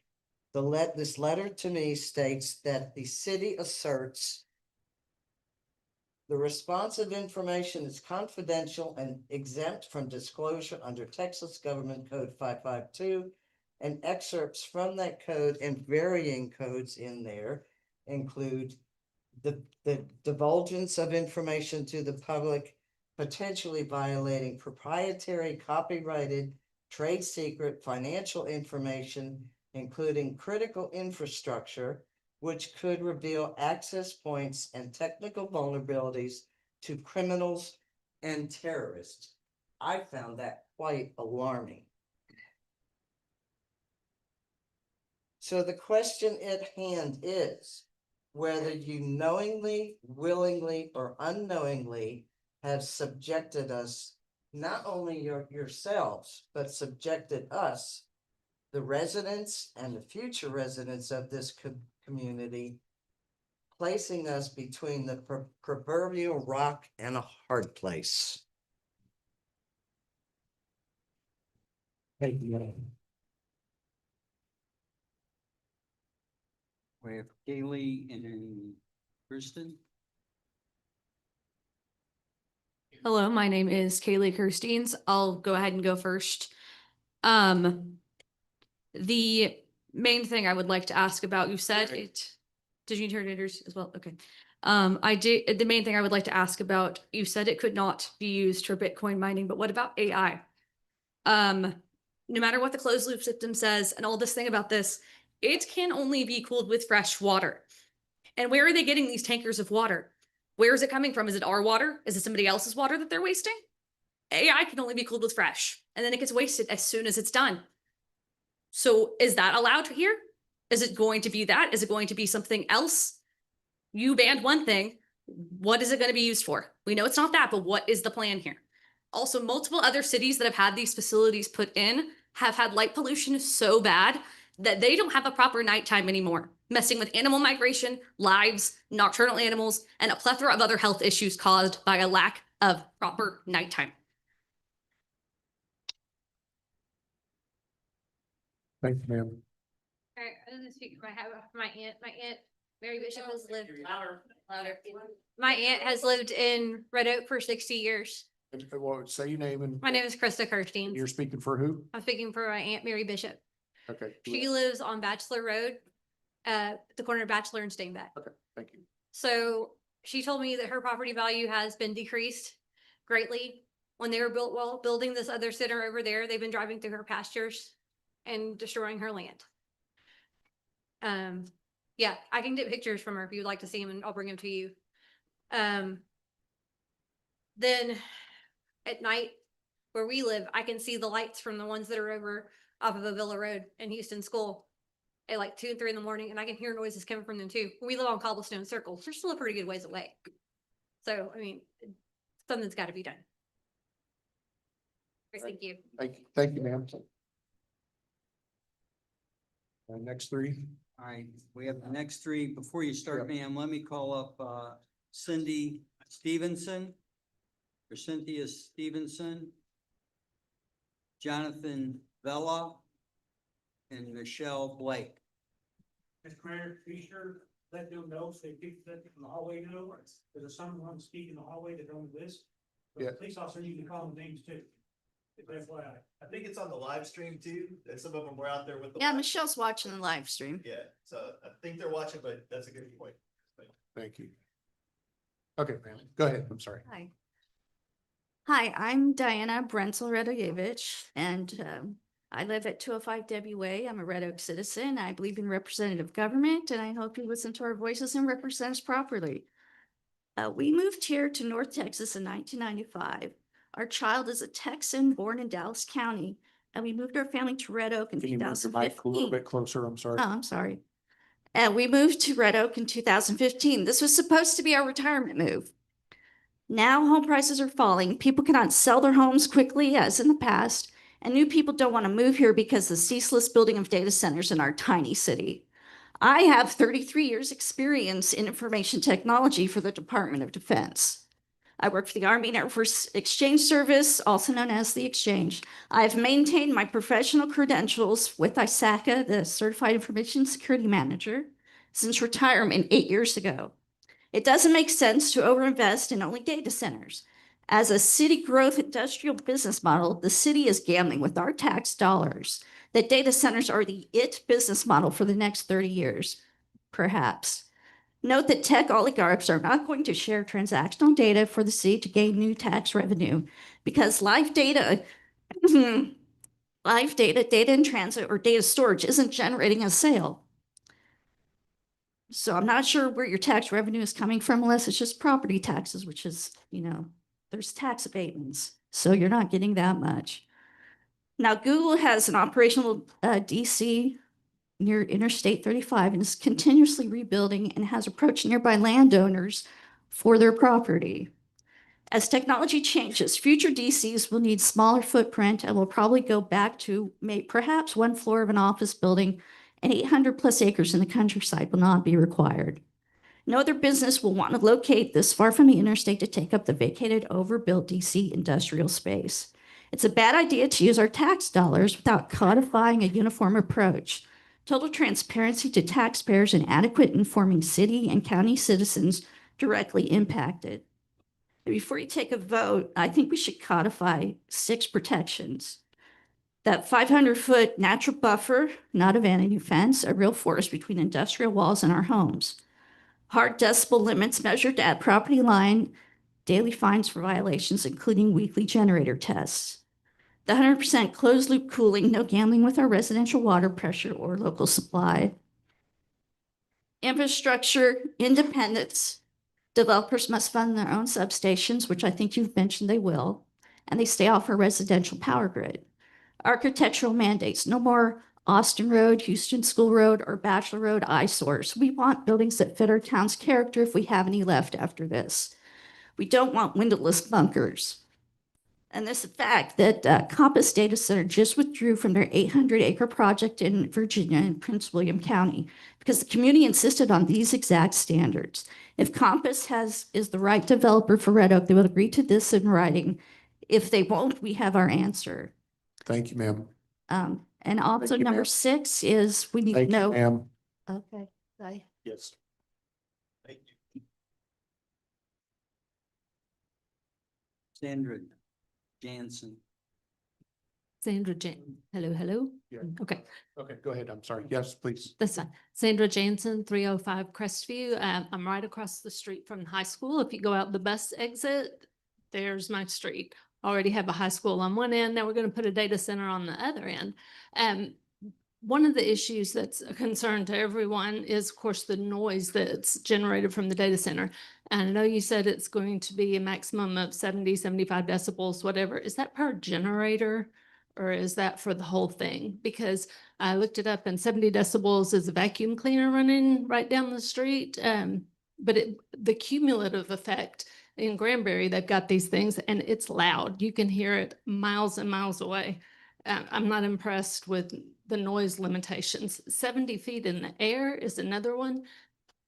We don't have anything like that in Red Oak. This is not Red Oak, and you're destroying the community that we moved to Red Oak that we could have. It's just unprecedented. I do think that the council has done an excellent job looking into some of the mitigation. The strategies are good, but I don't trust the company to follow through with them. And I'd like to know what policing that there would be to make sure that they're not tapping off that water. Because if you've never met a truck driver, they'll pull up to a pump and pump up their truck. People do all kinds of things. And once they get it in place, how are we going to make sure that they're maintaining the standards? I also don't know if you're unaware of the runoff problem that we have in that neighborhood. Our homes, every time it rains, because the city still hasn't addressed the drainage problems, the water comes all the way up to our porch. And we live on a 3-acre lot. So our front yard is not huge, but it's significant. And we're having water come all the way up. One of my neighbors who's here has had to get out and pump his house so many times, you can't even count it. And that's because you're not addressing the ditches already. And I'd also like to know what kind of improvements, they're going to donate 100 acres for a park so it can be natural. I'm hearing, so they're not going to mow it. Okay, great. So we've got more pollen. We don't want natural. How about some actual parks on our side of Red Oak? Everything's going in on the west side where the mayor lives, but not over on our side where we're going to put this monstrosity that's going to be probably empty in 10 to 15 years. And then what are we going to do with it? What about all those empty warehouses over in Lancaster? Why can't they go move there? We don't need a data center. We didn't need the first one. We definitely don't need the third one. And I don't know, again, with the roads, widening those roads. Have you driven up Pierce Road? There's not room for all of that. It's going to be in people's front yards. And Pratt Road's another issue entirely. So thank you for your consideration and please do better.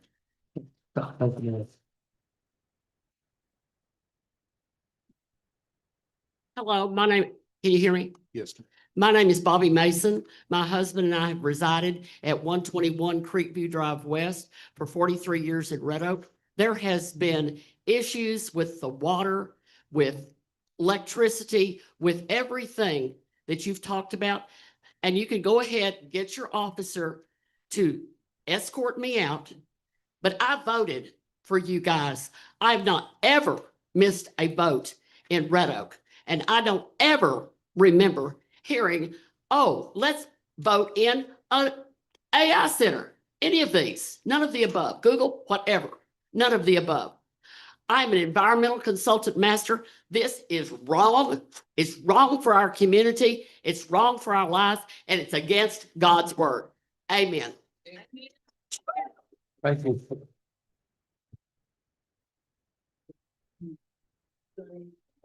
Call up Don Griffin. Turn your mic on, Bob. Hey, are you Cindy? I'm sorry. All right. Okay, you're next. Before you start, let me call up Don Griffin. I think Don left unless he's outside. Left, he had to go. Okay. All right, so. All right, Cindy, go ahead and step up and speak. I would, Oh, I'm sorry. I would ask, I formed this committee with my cohorts. Our committee, the Say No More Data, has 3 speakers. We would like to speak. I'd like to defer my time to Scott Friend at this time. Well, Scott, do you live in the city limits? Where are you? No, but I was the first person in the room and the first person to answer I know, we're going with people that that are in the city limits first, and then we're gonna go to people afterwards. So, in the city limits. At the end of my street.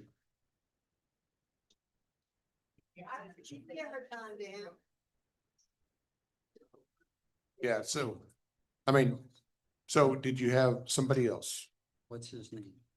that was gonna speak?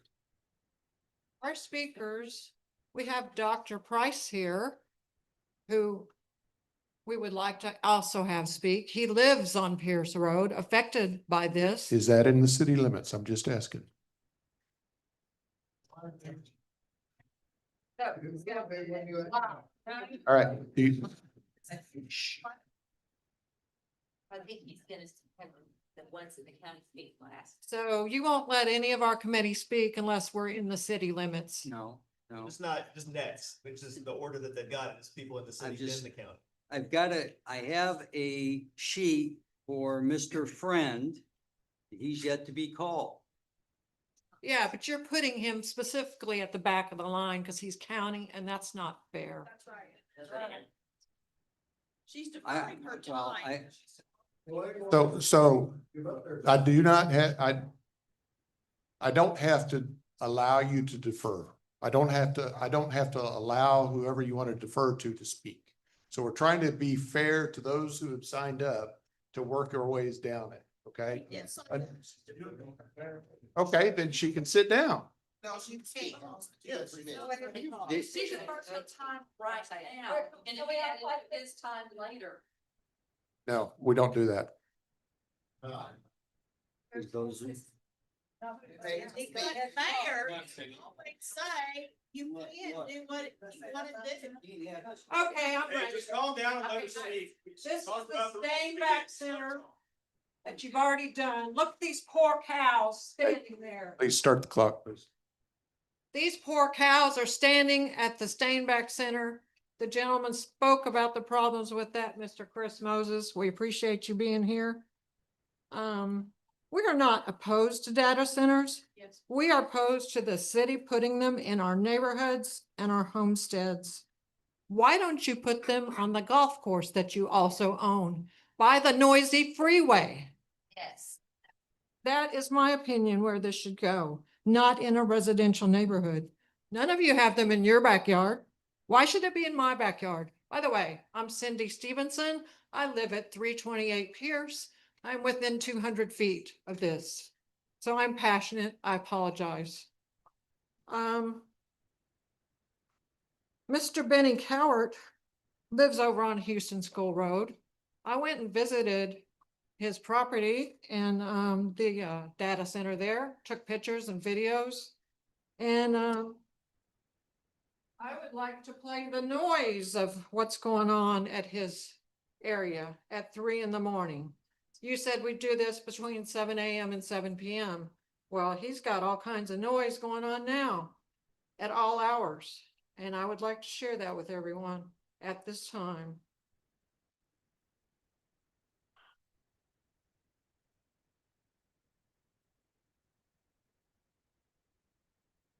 So is that what you're gonna give us? I mean, and there's already trucks driving down Pierce Road, Pratt Road. We see them every day. They're already out there. State law says the batch plants are supposed to be 600 yards away. It's 104 yards from that gentleman, Mr. Cowart's house.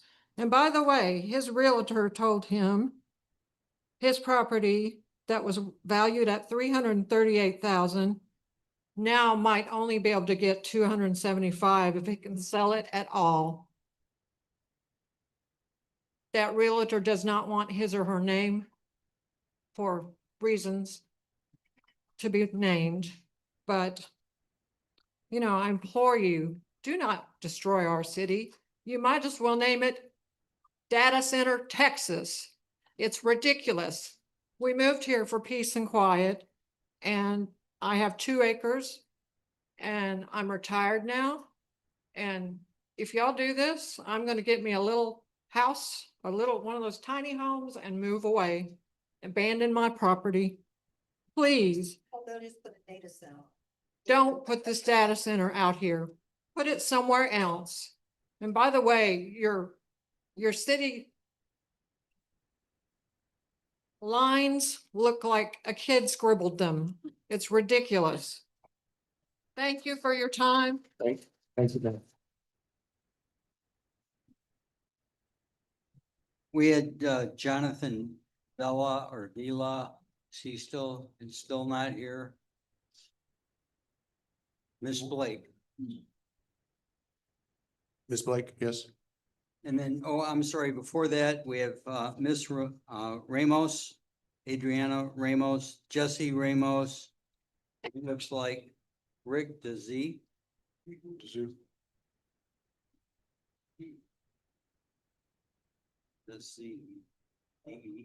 Patrick DeZu. Okay, go ahead. Yes, ma'am. Good evening, Mayor, City Council members. My name is Michelle Blake. I live at 301 Susan Way in Red Oak, Texas, in the Bryan Terrace subdivision. I am retired from the Army and Air Force Exchange Service, and I served 29 years as a contracting officer. I wrote contracts for the federal government.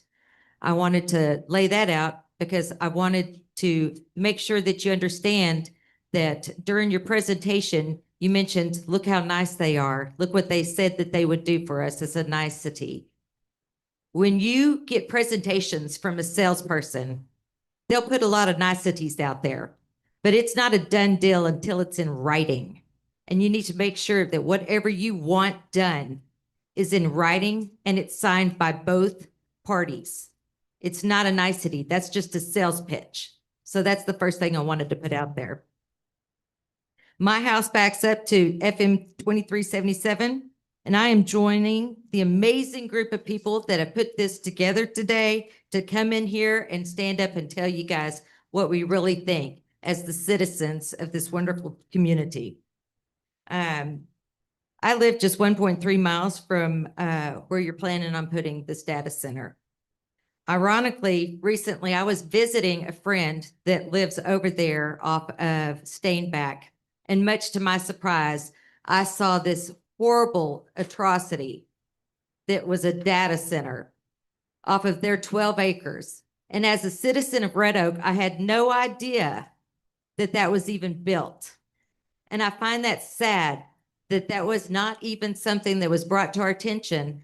And we didn't even know that that was part of the city property.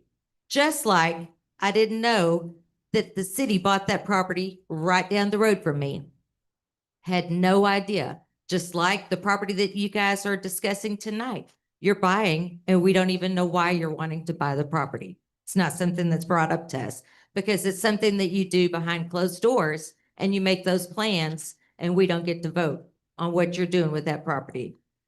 I'm embarrassed for you. I'm embarrassed that you took an oath to serve your community and now you've been caught.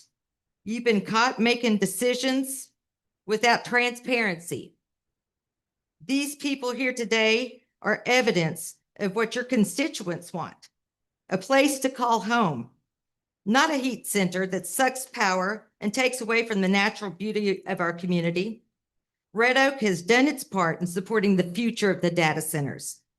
Please rethink the community character and the long-term planning and make Red Oak a desirable place for families to thrive. I have lived here for 30 years and have loved my neighbors.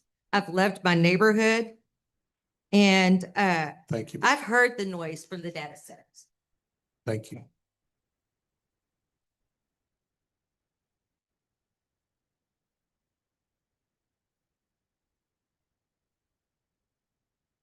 Adriana Ramos.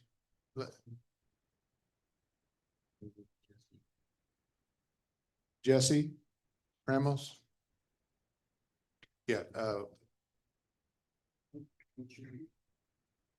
Elder Jasmine Villegas? Oh, I thought I heard my name, but not yet? not yet. Okay. Yeah, sorry.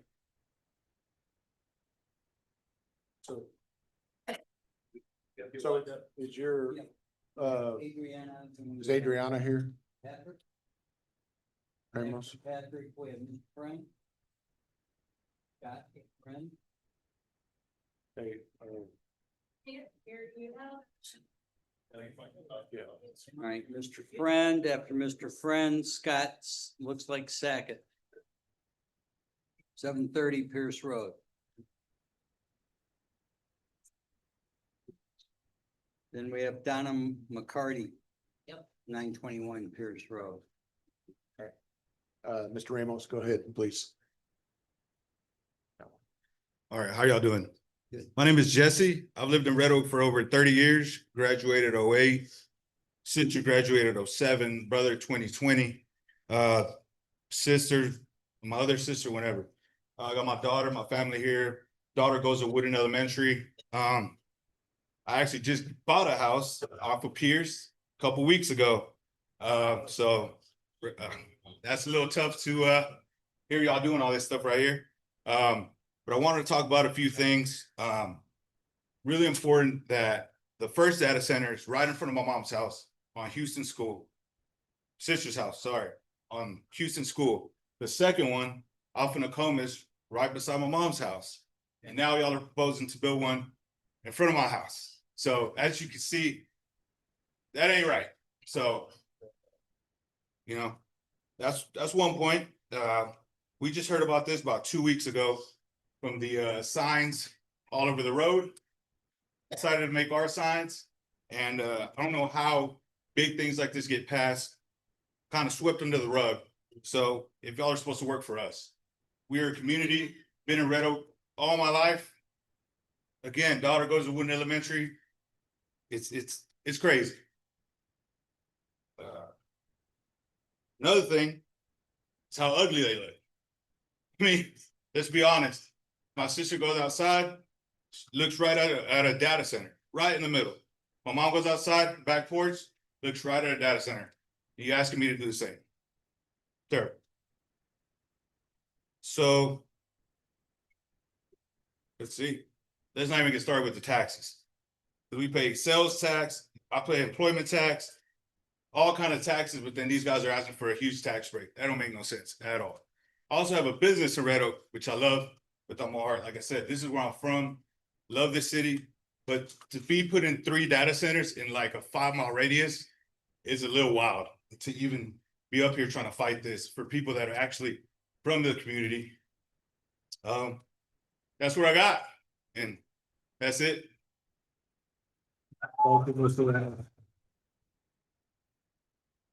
Mr. Mizzou, hang on just a second.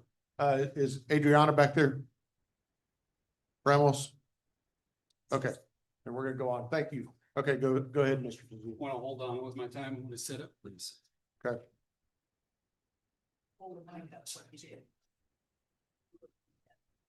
Hey, Greg, this is the one you're gonna focus in on so everybody can see it.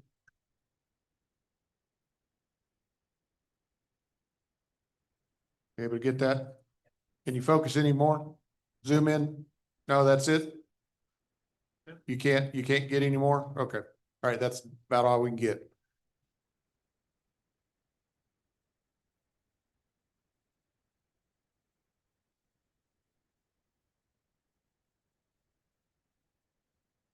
The other button. Right click.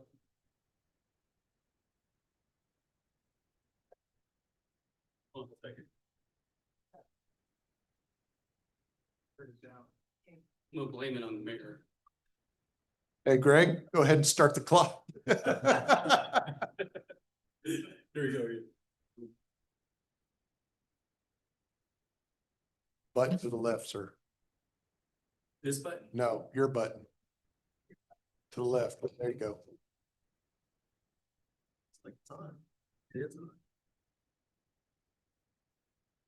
All right, so it's not gonna work. Go ahead and, so you don't lose your time. Okay. My name is Patrick DeZoo. I live at 100 Brushy Way. I am 2 blocks from the data center. I want to tell you a story of a little girl named Nikki. Nikki sat and told me a story. She said she's from Ellis County. She came up and her grandfather had a stick. Oops. Sure. Her grandfather had a stick. And she says this is her best memory she's ever had in her life. That grandfather took that stick and hit that red oak tree. It was surrounded with monarch butterflies. Red oak is pivotal to the way station of the monarch butterfly. And I want to ask you a couple questions. What are you going to do a feasibility study for how this is going to impact our environment? You know, I sat at the Planning and Zoning Commission and I overheard one of the people there say, well, we don't do that in Texas. Shame on you. You know, we have Nikki, who has the most precious memory of her childhood, right? Surrounded by butterflies. My daughter said this the other day. You know what the problem with this world is? Men. And you know what we're going to do? We are going to vote you out of office. And we're going to put people in that care. Thank you. Thank you.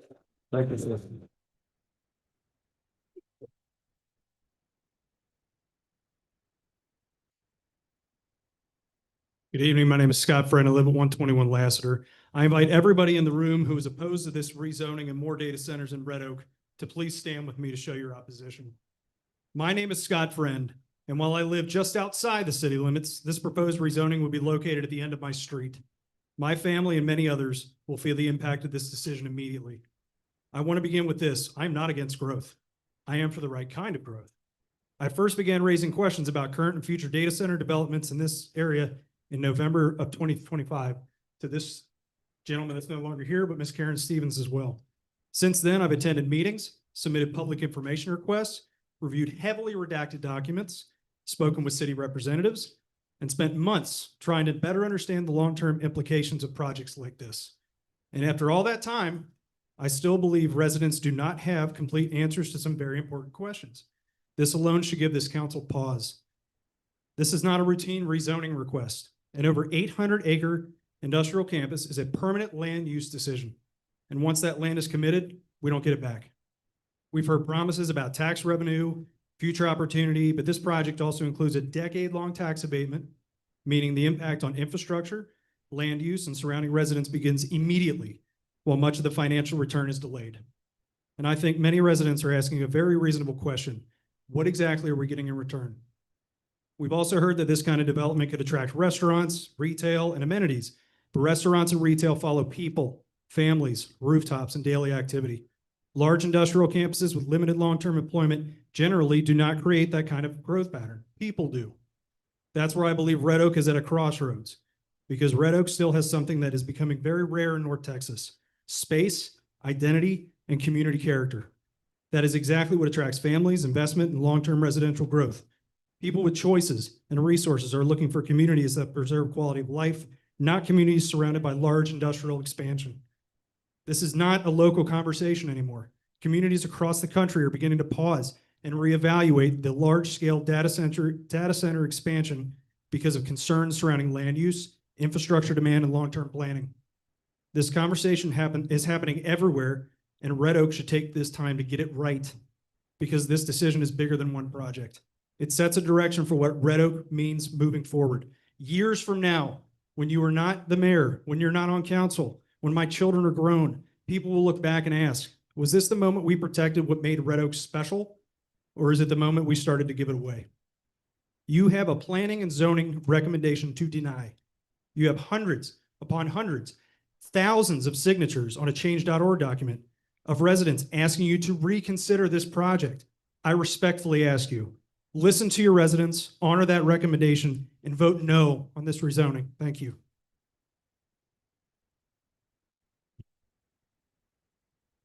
All right, thank you.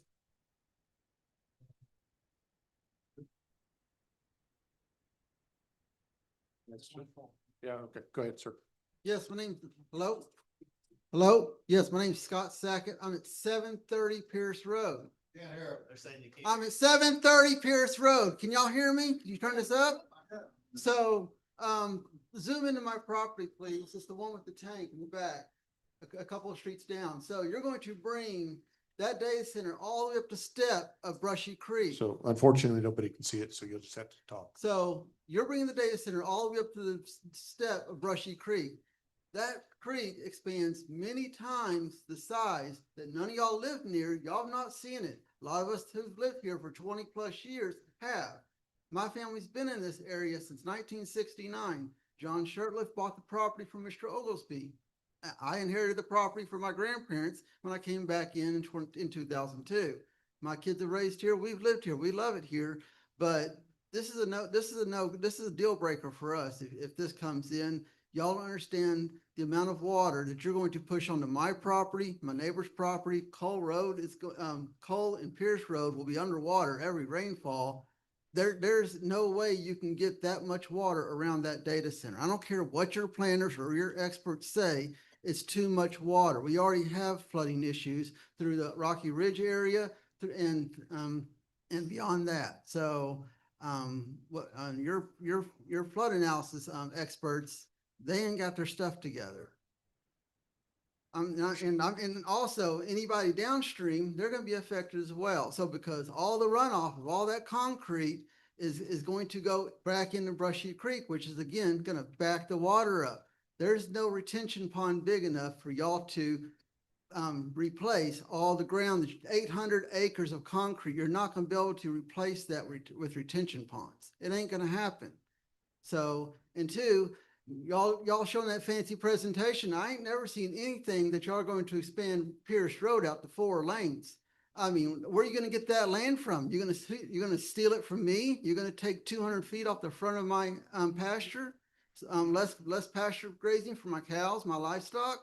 Are you going to move my pipe fence back? Are you going to get somebody out there to slow down the maniacs driving up and down the road every day? No, you're not going to do that. That's all I got. Thank you, sir.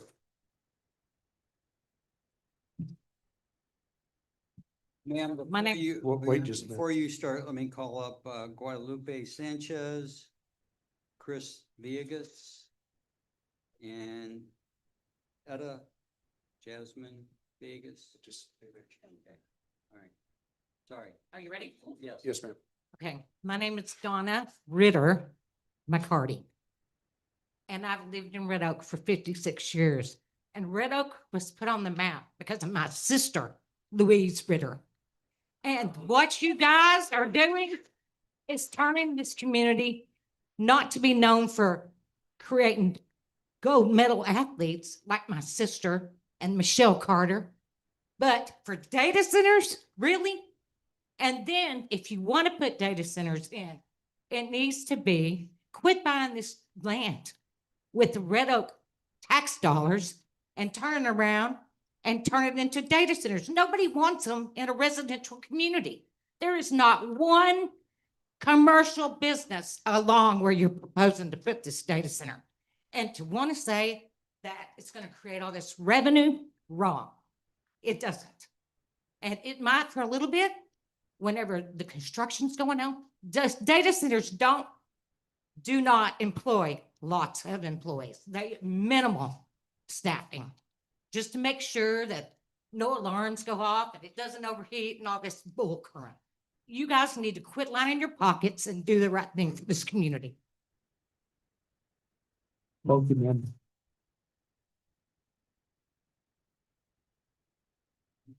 Mr. Sanchez? Can I bring something up to you guys real quick? So hand it to the, I was gonna give hand you- it to the city secretary. Thank you.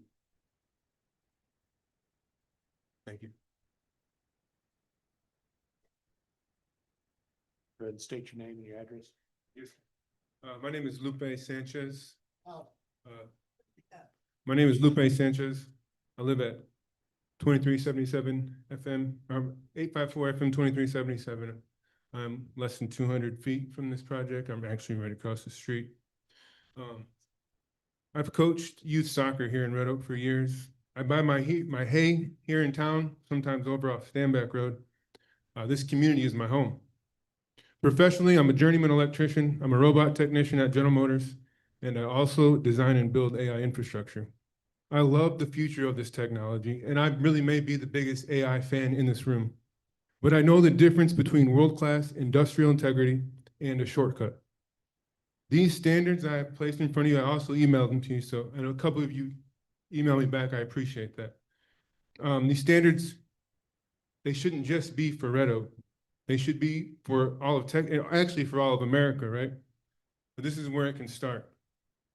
We've seen the failure at Standback Road. The windowless bunker with zero buffer is what happens when we rely on handshake deals instead of hard code.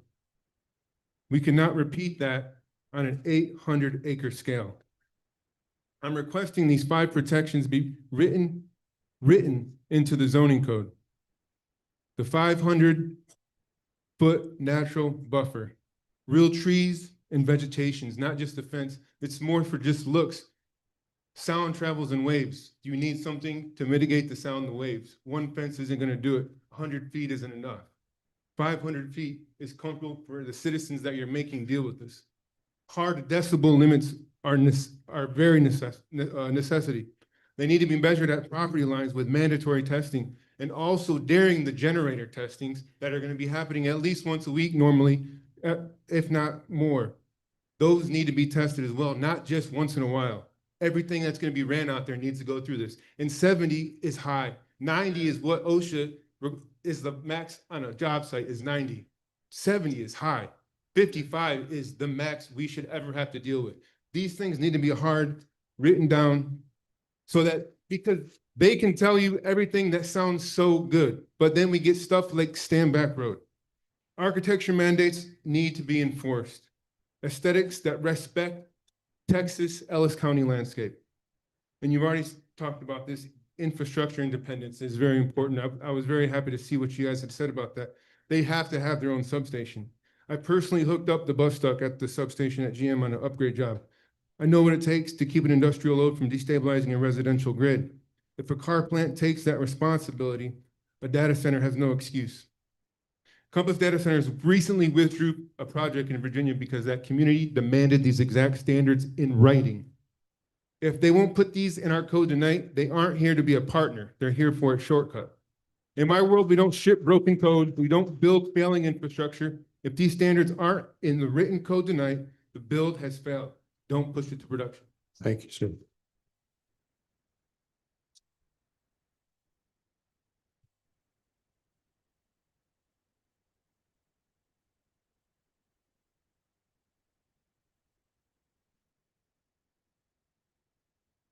Good evening, everyone. Before my clock starts, my husband ended up getting miscommunication saying that he wouldn't be allowed to speak today because he wasn't in the city. So I went ahead and I sent him home to watch over our kids and put them to bed and do all that. So I am here and I'll be speaking. So just to let you know, ladies and gentlemen, there are, if you need to sit down, we can allow you to sit down, and I have a little bit more grace with the time frame. Okay, go ahead. Thank you. Good evening, Mayor and Council. My name is Zelda Jasmine Villegas. I live at 511 Pratt Road in Red Oak, and my property directly borders the proposed 830-acre industrial development. I'm asking you to uphold the Planning and Zoning Commission recommendation for denial. I am a 100 VA-rated disabled combat veteran. I retired from the United States Marine Corps and purchased my home with a VA loan specifically to have a quiet, stable environment for my recovery. I have a cancer diagnosis and I'm under ongoing medical care. This is the third time I'm diagnosed with cancer. I also live with PTSD, TBI, asthma, autoimmune, and multiple cardiac conditions. For me, this rezoning is not about growth, it's about safety. This is not just about me, this is about my neighbors, our families, and our community. We do not fully understand the long-term impact this development will have on our air quality, our water resources, our property values, or our health. I don't want my neighbors to face the same risks I already live with. I don't want our children, our animals, or our community to carry the burden of something we cannot undo once it's built. If you or someone in your household is considered high risk or immunocompromised, please raise your hand. Please speak to us. Many households in this community include medically vulnerable individuals, including families like mine, where both I and my children live with immune deficiency. Data centers operate 24/7 and produce continuous low-frequency noise and vibrations. These are known triggers for cardiac spasms, migraines. With my health conditions, that is not a minor inconvenience. It's a direct risk to my well-being. Air quality is also a serious concern. Backup generators and industrial activity introduce pollutants and pose additional danger and may be life-threatening to someone like me with immune deficiency. Furthermore, this rezoning threatens the integrity of my 1.3 million VA-backed home.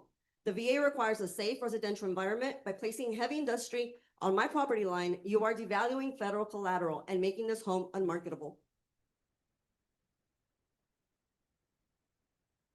Independent reporting, including from the Washington Post, has noted that proximity to large-scale data centers can negatively impact perceived property values due to their size, appearance, and industrial presence.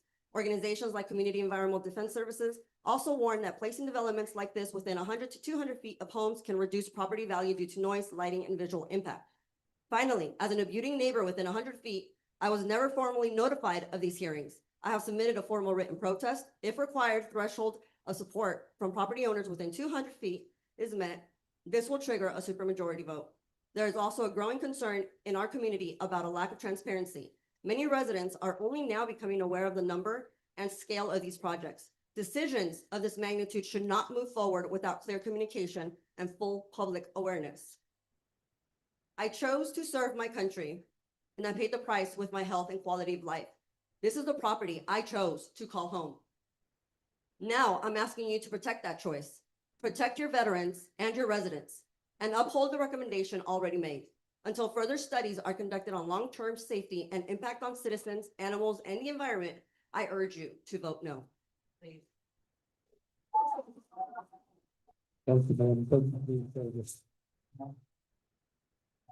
Yes, Robin Ares Mendez, Peggy Page. That's the last time I ever heard anyone ask a lawyer to say anything tonight. Robin Ares Mendez, Peggy Page, and Julie Phillips. Sorry. Good evening. My name is Robin Arizmendez. I live at 105 Brushy Way. I am not in the city limits, but I am 2,000 feet away from this project. I know that some of you, if not all of you, meaning the board, have received a letter from at least one of my neighbors.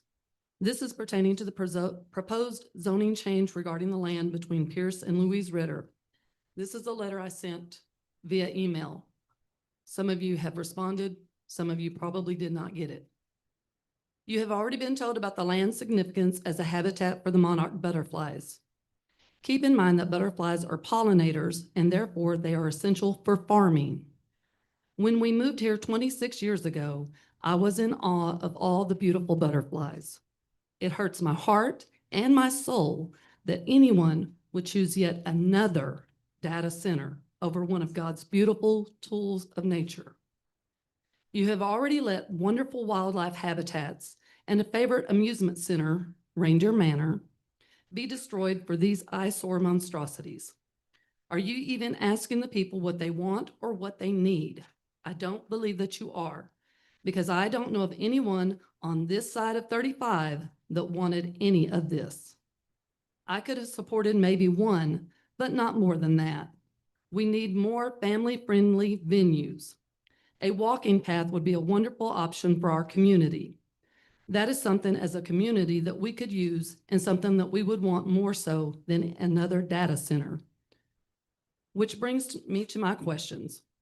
Where do you, the council members, live in respect to these data centers? Are they around your neighborhoods? Why are you doing this to us? And yes, I mean to us, because you're not doing this for us, because we have not asked for this, but we have asked you not to do this. I have friends that live on Steinbach that are watching their natural beauty being torn down as I type this for even more data centers. Now for the most important question. When your time here on earth is done and you meet your maker, will you be able to say truthfully that you made this world a better place and that you had respect for your fellow man? Just because you can doesn't mean you should. Thank you. Thank you, ma'am.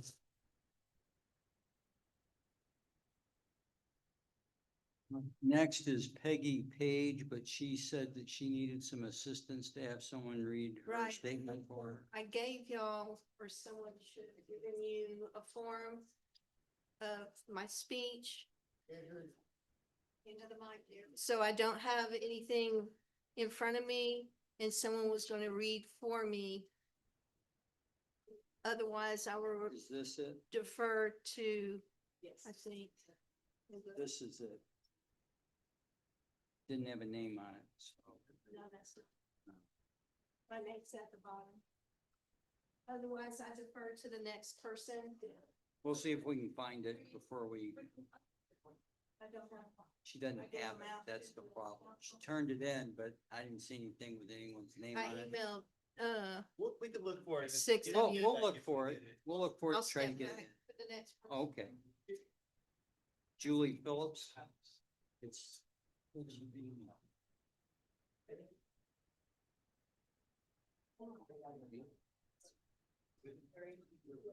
Hang on. Speak into the mic. Do we have Julie Phillips? Julie Phillips, Dick Bathron, or Baltheron. Dick Baltheron.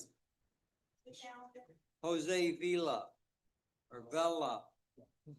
On Peggy's page.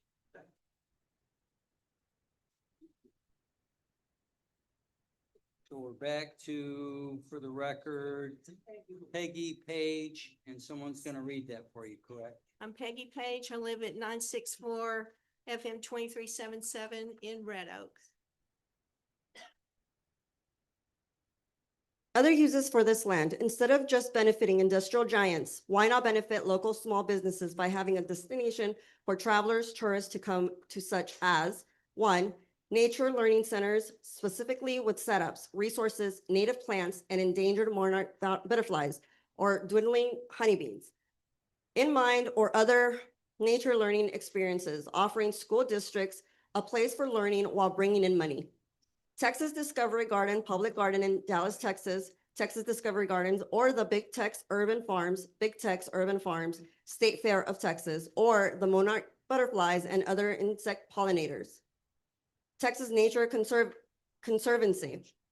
Another idea is for a farmer's market with attached plots that city people can rent to grow their own items. Many of the vendors at the Waxahachie Farmers Market come from Red Oak and want a place here. Starting a farmer's market, Texas DSHS, Community Food Plot Gardens. 3, all-inclusive Play for All Abilities Park with small imitation storefront for children, hardscape for those in wheelchairs, crutches, specialized play equipment for special needs people side by side with regular equipment, if total inclusion, and much more. Number 4, a large city recreational center area with indoor aquatics, a true senior center, etc. These things have benefits for the local citizens, but will also bring in others to experience, thereby increasing money spent in our community. City recreational center. City recreational buildings in Texas typically feature multi-purpose gymnasiums, fitness centers with cardio weight equipment, meeting rooms for rent, and computer labs with Wi-Fi, often serving as community hubs. The focus on community health and social engagement, offering youth after-school programs, senior activities, and in some locations, aquatic facilities or indoor soccer as seen in the Dallas and Houston area centers. Common indoor features and amenities, gymnasiums, basketball courts, pickleball or volleyball, fitness centers, weight machines, treadmills, and cardio equipment. Meeting activity rooms, spaces for classes, events, and community meetings. Specialized areas, indoor walking tracks, dance rooms, and kitchen facilities. Child youth zones, toddler indoor play areas, and game rooms like Highlands North. Aquatics, competitive, and leisure pools in DeSoto ARC. Common programs and activities, youth and adult sports, leagues, martial arts, and dance instruction. After-school summer programs, supervised activities for kids, active adult senior programs, health, wellness, and social activities. Fitness classes, group exercises such as yoga or aerobics. Common outdoor amenities often attached to centers, sports fields, and courts. Tennis courts, softball, and baseball fields. Recreational areas, playgrounds, pavilions, and walking trails. These facilities often offer low cost, no contract access to fitness equipment and programs, focusing on proving safe havens and quality recreation for residents. 5, there are other outside the box ideas that enhance our community and the citizens that pay the taxes to support it, as well as bring in others from surrounding areas. Signed, Peggy Page. Thank you. Thanks for helping me. Again, Julie Phillips. Jose Vila. Dick Balthrin. Rolando Sesteta. And Carlos Ordonez. Those were previously called.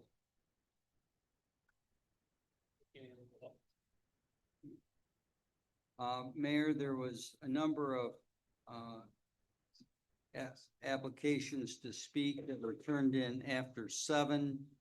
There was 17 citizen. Yes, sir. And your name? Rolando Sustaita. Okay. Will you pull that up? Got him. I got him. You got me? He's here. Go. You can go. Okay. How many data centers are we gonna put in? Address, please, sir. Oh, 125 Oglesby Road. If you want to pull up the concept plan, I can show you where I live too. It's right in the middle, all around me. We don't have access to that. They have to Oh, throw okay. that in the back. Usually they do. So, sorry. I believe in them. How many data centers do we need? How many tax abatements do we need? Compass already has a tax abatement. Why do they need another one? Where we're giving them a lot. Why do we need to give them more?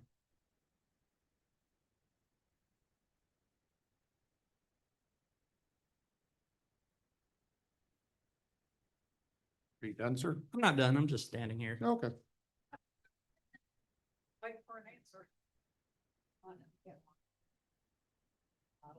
Just so the public understands, this is an opportunity for the public to make comments, not for the council to respond. The council will have a chance to respond after the public hearing is closed. Thank you.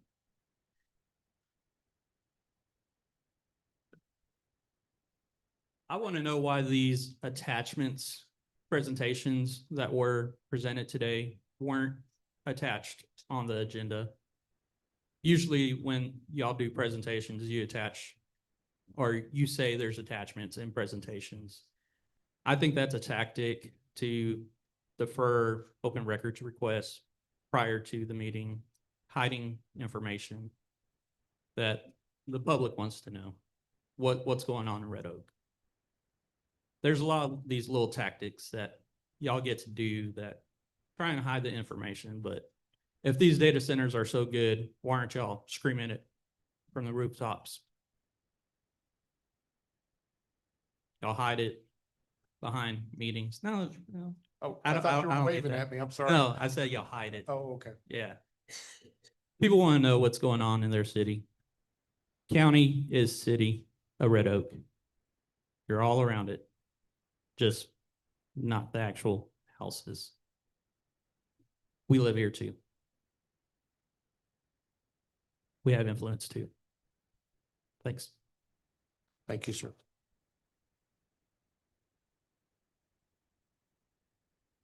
One that apparently was Miss Claudia Rodriguez.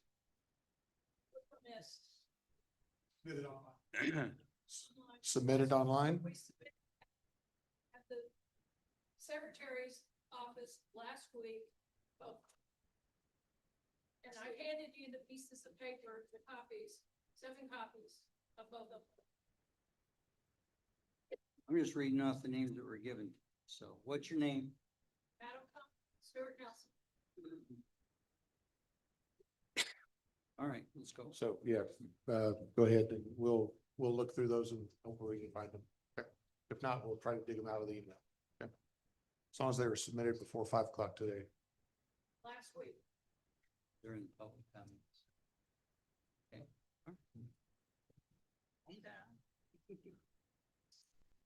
Yes, ma'am. Go ahead. I'm sorry. Good evening. My name's Claudia Rodriguez and I do reside within the city limits, but I also have property that is in the county.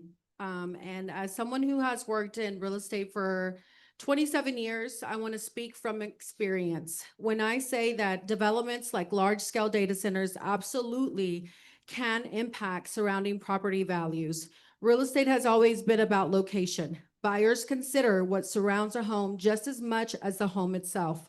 People move to communities like ours for peace, open space, family neighborhoods, and quality of life. When you place a massive industrial style facility near the residential areas, it changes the character and perception of our community. Whether people agree or not, buyer perception matters. Increased traffic, noise control, heavy utility demands, visual impact, and our environmental concerns all influence how desirable an area feels to potential buyers. And when desirability changes, property values will and can be affected. This is not about opposing technology or growth.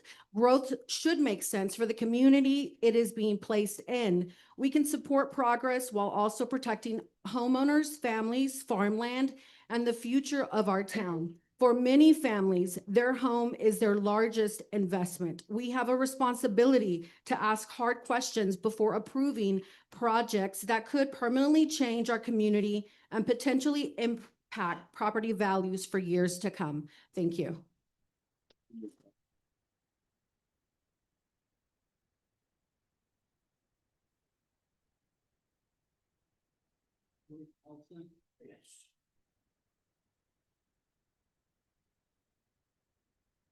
Good evening. Yep, Bridget's raised up. Okay, is that better? Okay. Good evening. I brought some of my neighbors with me. I'm Stuart Nelson. I live on 110 Shadow Drive. Walking distance from Ogilby.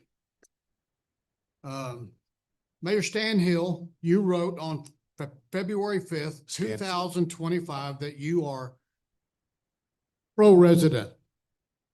That's great. That's great news. Thank you. So you can clearly see what the residents want, and that is no data center. You can, have any of you council members ever visited an operating data center? No? Okay.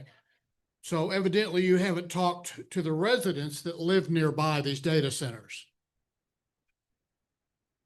All right, fact. Texas is in a water emergency shortage right now. All these data centers will take our water and energy. They're not telling the truth. I could use another word, but trying to be respectful. Okay, they claim they won't. They're not telling the truth. Everywhere in the country, this is happening. Oregon to Maine, Florida to California. They're sticking these things in everywhere.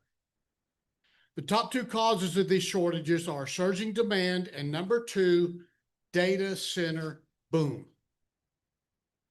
Make that Red Oak land, make that land a park, a walking trails, a senior facility, do something else with it. That's what would serve the residents. We live 2,000 feet from where this thing's gonna go in. I care about my neighbors.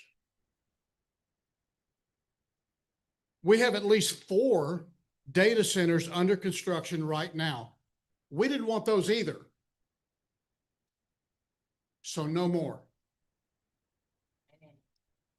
Would you want those next to, like many of others said, would you want those in your neighborhood? Would you want that right off of Ewell Road? No, of course not. So no to rezoning.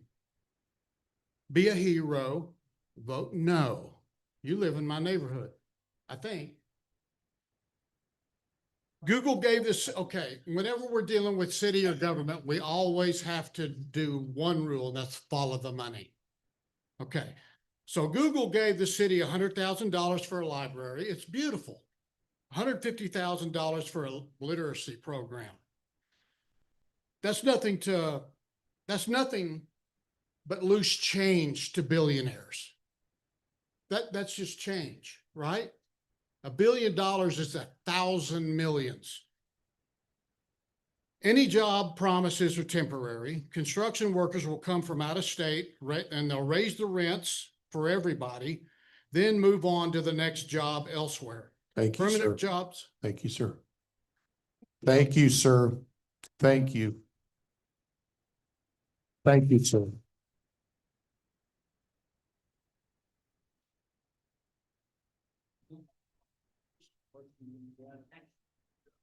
Yes, sir. What is your name? Dr. Matthew Price. Don't worry, we'll get to you. We're trying to locate the ones that. I'm trying to find all of the form. Thank you. Of course. Yeah, that's. I didn't use it. Dr. Matthew Price. Go ahead. Yep.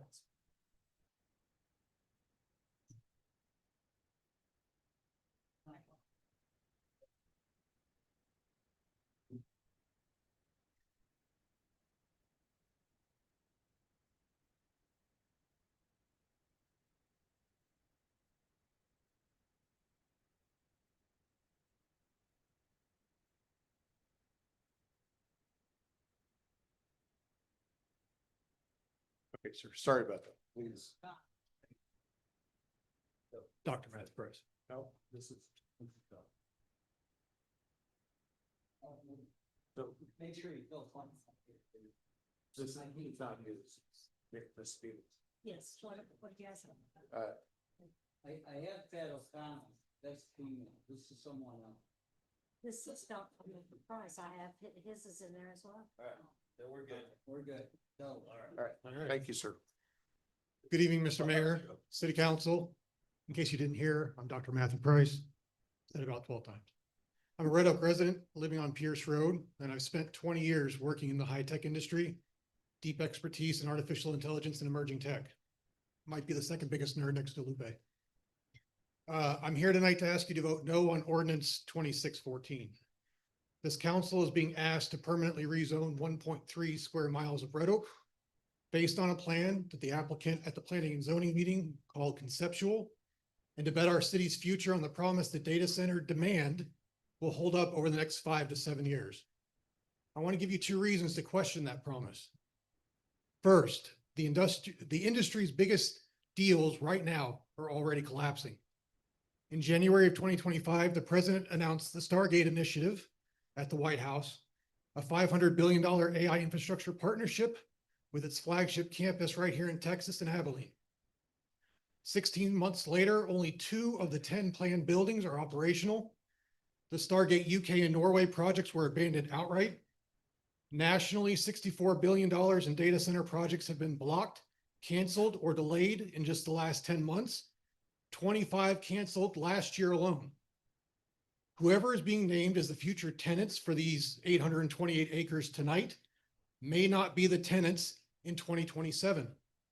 The deal isn't permanent. The zoning is. Second, the industry itself is quietly betting against the model of data centers like this.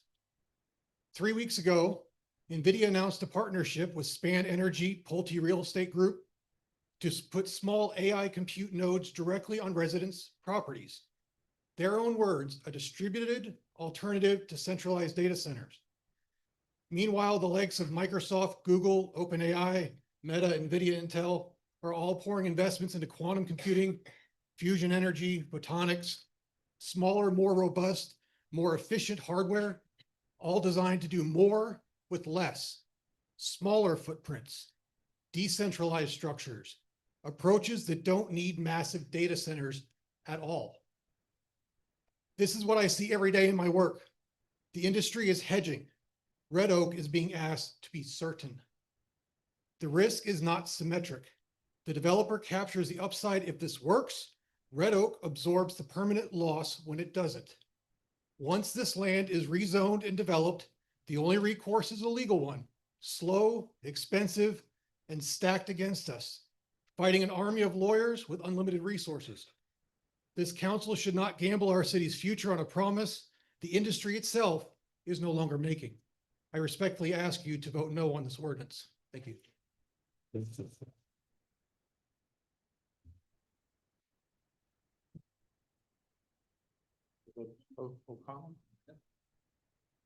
I'm Pat O'Connell at 110 Shadow Drive. I want to talk about the noise pollution from all of these data centers. I live less than 2,000 feet from the terrible site we're talking about today. I'm a writer, editor, video developer, and narrator. I'm often on podcasts and radio shows, and I need sustained periods of quiet for my work. The constant noise from a data center would completely destroy my ability to work, much less enjoy life. Everybody talks about noise in terms of decibels. Mr. Fuller mischaracterized the different wavelengths.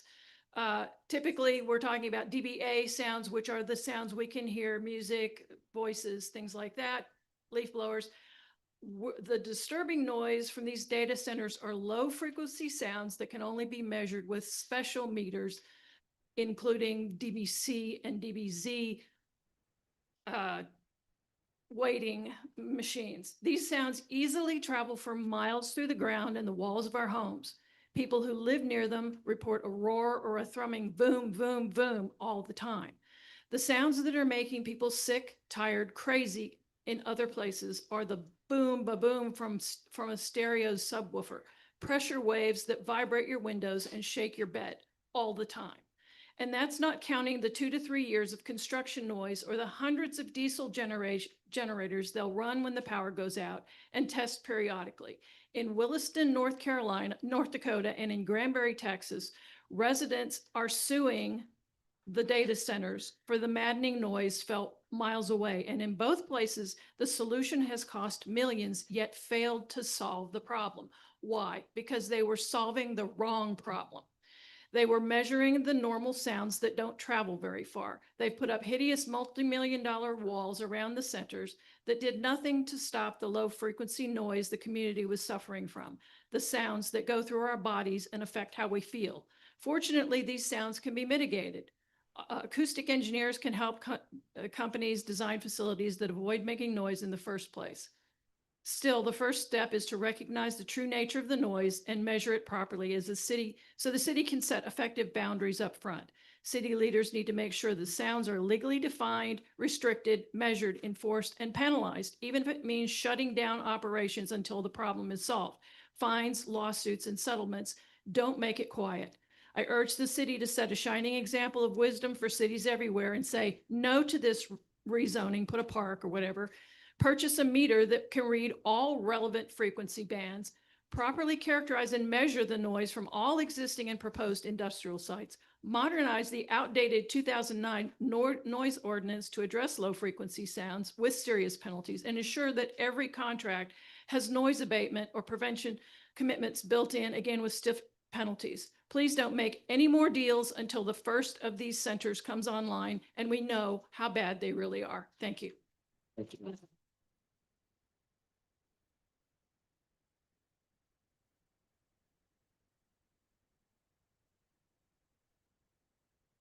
Okay, so now I want to hear from those who, yeah. Sorry, I turned one in first. And, When? What time? What time? No. I don't know, I have a TBI, so I don't remember, sir. So I've gotten all these, but they were actually 12 o'clock, and the mayor and 12 o'clock. We'll put them in the record. Mine was before 7 o'clock. I also saw it online. Okay, so, If we leave them online, we probably double check. I think they just didn't get separated out. You need your name. Yeah, we see the other names. What's your name? Lonnie Jansen. Lonnie Jansen. Lonnie Jansen. So Well, they can, should we just go in order on these? Some of them, I know some of these I already taught, but because we have the online ones, right? so, All right, let's have to look and see that. Not good. All right. Summer Morrison, Summer Morrison. Summer Morrison.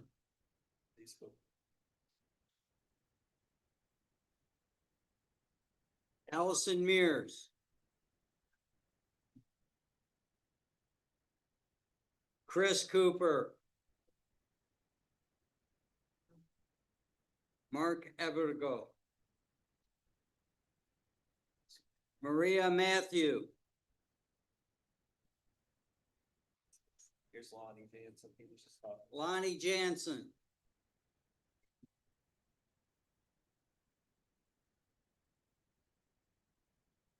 Good evening, Lonnie Jansen, 305 Crestview Drive. I see that the buildings are gonna be moved to about 1,000 feet closer to my house. Mr. Flannery, mentioned people walking in darkness. This whole room has walked in darkness. We didn't know anything about this until 2 weeks ago. Sometimes what's good for the city is not good for the people of the city.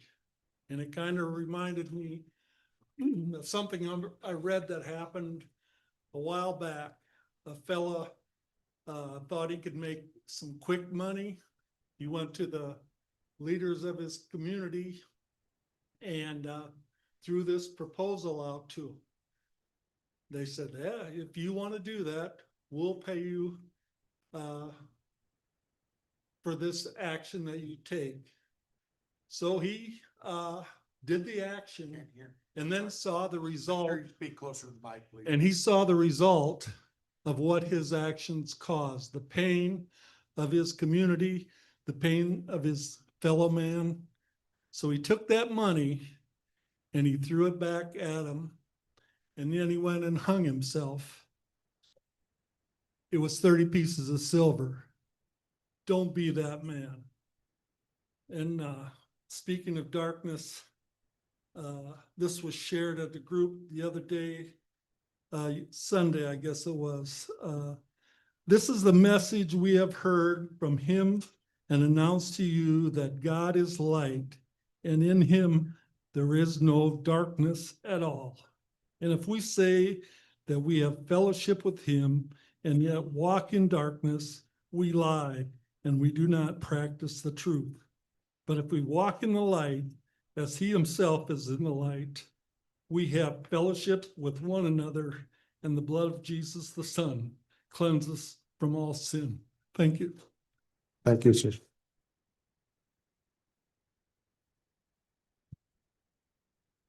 So, yes, name. Lawrence Robinson.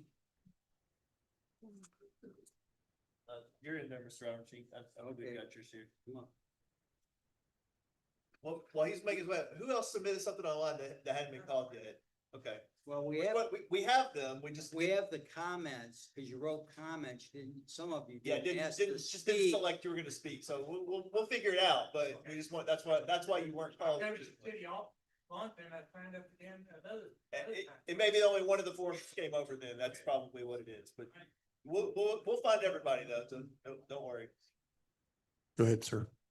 All right, Lawrence Robinson, resident on East Highland Road. I am not a Red Oak resident, but I am a member of the class of 2018 of Red Oak High School, and my family has been in the Ellis County for 15 years. One of the biggest things have not seen from the proposal is just the long-term health impacts. Now, I am a master's in public health, recent graduate of a past year. I'm not an environmentalist, but one thing we always teach in public health is that what happens in the community, what happens in our neighborhoods, especially with the environment, is a bigger driver impact than, let's say, you going to the gym every day, healthy food. You know, we need to just look at the bigger impact of the environment. And one of the biggest things that we are afraid of in public health are data centers. Now, there's not a research on data centers, but what we do know and looking at from the pollutions that we've already seen in industrial industries already is a small particulate matter that oftentimes come from pollution. These small matter is about 2.5 micrometers and they burrow deep into your lungs. They are the cause of chronic asthma, especially for kids and older Americans. There are also the cause of many cardiovascular diseases, chronic diseases, as well as lung cancer. From the estimates that we have right now from looking at data centers, and I just say we as a public health community, especially environmentalists, a 2025 model has estimated that pollution from US data centers can contribute to 600,000 new asthma cases within the US. That doesn't include anything with Red Oak or the Ellis County. I know the research is still out on that, but one of my biggest things that we teach and always want to bring up in public health when I talk about public health to the community is that if we don't know the health impact, the long-term health impact, we should not proceed, because generally any type of long-term health impact will impact medical costs. And that cost is not just on to the individuals, but oftentimes to families and the community. And we do not have the healthcare system right after the pandemic, even though it was 6 years ago, to come alleviate the incoming wave we might have in relation to data centers.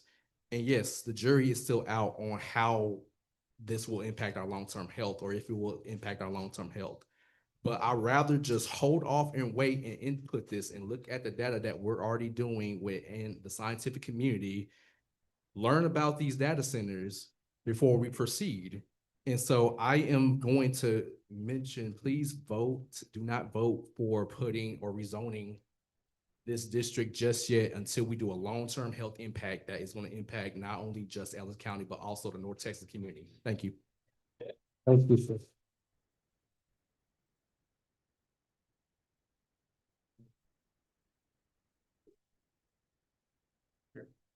Jerry Sukup.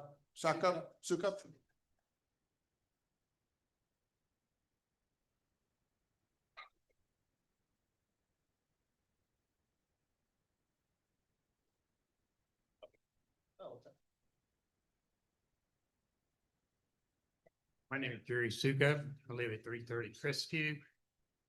Approximately 600 feet from the edge of where all your containers and everything else is going to sit, or your buildings, and then, and you talk about, well, we're going to construct a wall, you know, that's going to buffer, well, from what I see, that's going to buffer your stuff or the center from us.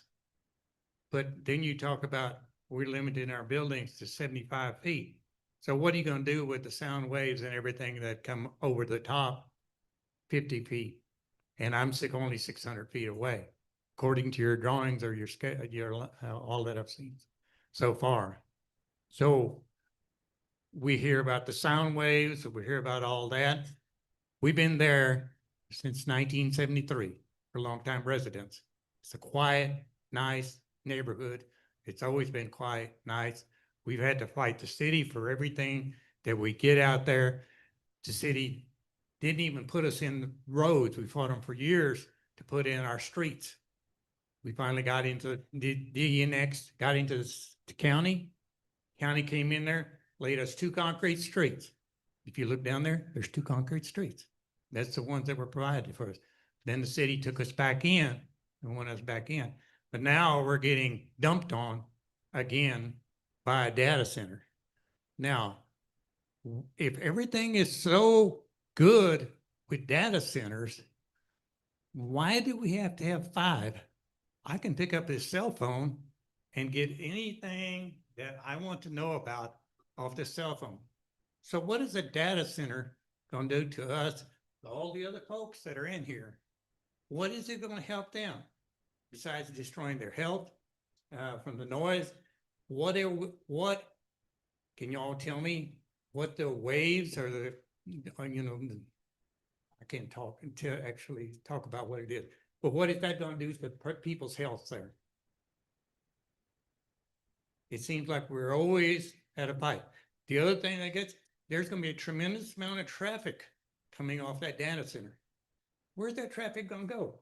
It's not going to go toward Rocket and that, because that's a wiggly road. And if you've ever been down it, it takes you forever to get anywhere on it. Where are they going to go? They're going to go right back toward Red Oak. You got 2 schools, one on Lawrence, one on 2377. What is that going to do to all the kids and everything? They say you're going to do from 7 o'clock till 5 o'clock or 7 o'clock, your time? 7 to 7? Okay. Have y'all ever been on there whenever school lets out? It's a nightmare. You can't get down the road. And we're going to impact that even still more. But the whole problem with it is Lawrence Road that goes down through there. Thank you, sir. Okay. Yep. Yeah. I know. Y'all been working on that. Thank you.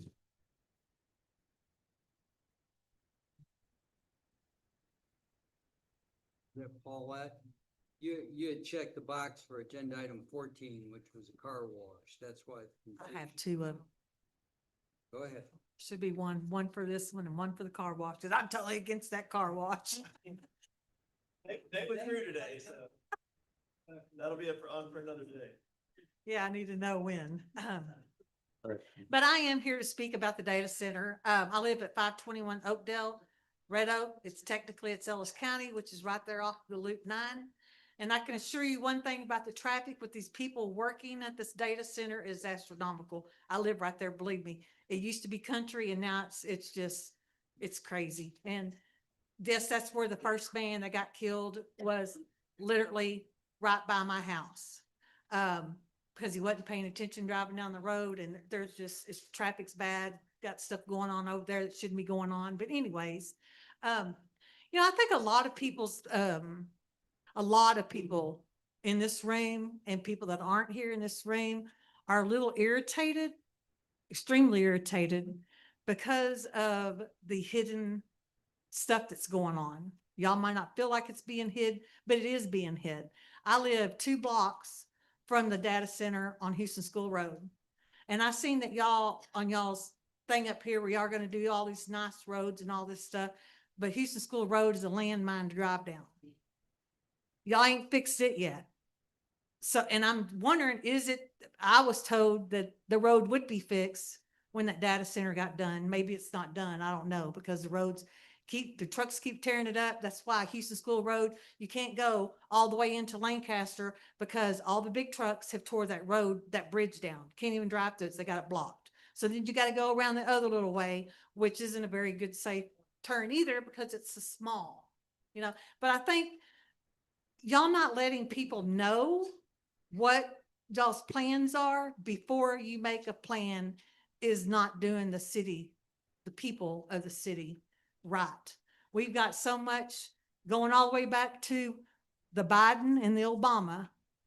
Our government has lied to us through their teeth. And American people, as well as all these people here, we're sick of being lied to. We're sick of everything being held back until it's too late for us to say something. And then we come up here and it's like, are we wasting our breath to ask y'all to not build another data center? I mean, I don't know how many data centers y'all have planned after this one. I'm sure it's not the last one on y'all's list. From what I've gathered, it's not. Hopefully it is. But I just ask that y'all say no. I mean, I've been here for 48 years. My daughter has a house here that's over off Lorraine. That's just right down from this thing right here. And she told me, Mom, if it comes in, I'm moving. And I just don't want, I've been here for a long time. I don't particularly want to move, but I will because I want to be with my family. And I just ask y'all to say no, please. Thank you.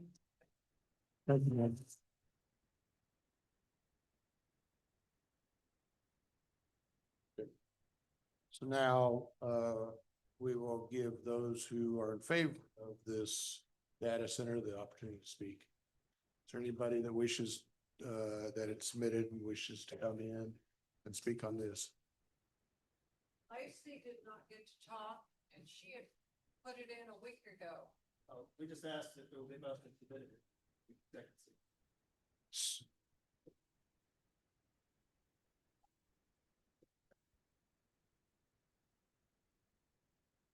Was there anybody else that submitted online, just to be sure we get everybody their chance? Come up here while we work on hers, and we'll find one of these. Yeah, what's your name, sir? Loud. Jeremy King? Yes, sir. We'll look for the. His just has his first name on it. Okay, this says Jeremy, last name. I put both Jeremy and King. I submitted online. If you've seen it, then Jeremy, why don't you go ahead and we'll finalize it there too, just to double check we've got what we need there. Alrighty. Good evening. My name is Jeremy King. I live on 268 Ridge Oak Drive, Red Oak. I was not in favor of the first one. I left and joined the military right when Google was planning on moving in. Wasn't in favor of it. I came back and all of a sudden we got 3 more. I rented my house out, came back and it was destroyed. I put a lot of blood, sweat, and tears into it. I'm not really thrilled about property value dropping because it's so close to my house. If I wanted to live next to industrial buildings, I would have lived in Dallas County. When I bought my house, this is my first house I've ever bought. I lived in DeSoto and I lived in Waxahachie for a time. And I decided on Red Oak because it fit what I wanted, what me and my wife wanted. Among other things, the health, the power, the infrastructure that it's going to have to support coming in, just like the health risks, all the risks. I never once saw anything asking for these. But then again, I do live in the county. But then again, the county, I guess, is right next to the city. So I don't know where that line is cut off or how that works. I respectfully ask that you would consider not rezoning. I appreciate y'all's time tonight. I've been here since y'all have been here probably. It's been a long night. I know y'all have seen a lot of faces. Just to reiterate some of the things that I've heard. Just imagine this in your backyard. Nobody wants it in their backyard.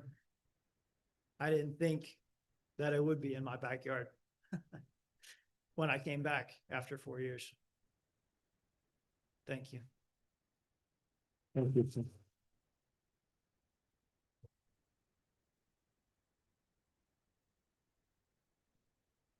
PC Hamel. Came out from 7 o'clock. Submitted it online last week. Anything, huh? Just do one more. Just do one more. Come on, Lacey, you wanna? Yeah, I think it's here. Thank you, guys. I really appreciate it. Karen saw it. Yeah. Thank you, Mayor. Thank you, Councilman. I appreciate it. Please step, Oh, yeah, step Hello. up. Can you guys hear me? You can pull the whole thing Okay. forward so you I'm can sure. Let me leave fix that. if you want. My name is Lacey Hamill. I live at 448 FM 2377. I am like many here in the county, but I have a Red Oak address and have my whole life. I want to say thank you, Mayor, Councilman, city staff for being here. We really appreciate the time to get to speak to you guys. So I believe that we're all here tonight because we have the same goal. We want what's best for the city. As a lifelong resident, I've noticed a lack of information about what's going on compared to other cities around us. I think that many people here have shared that sentiment.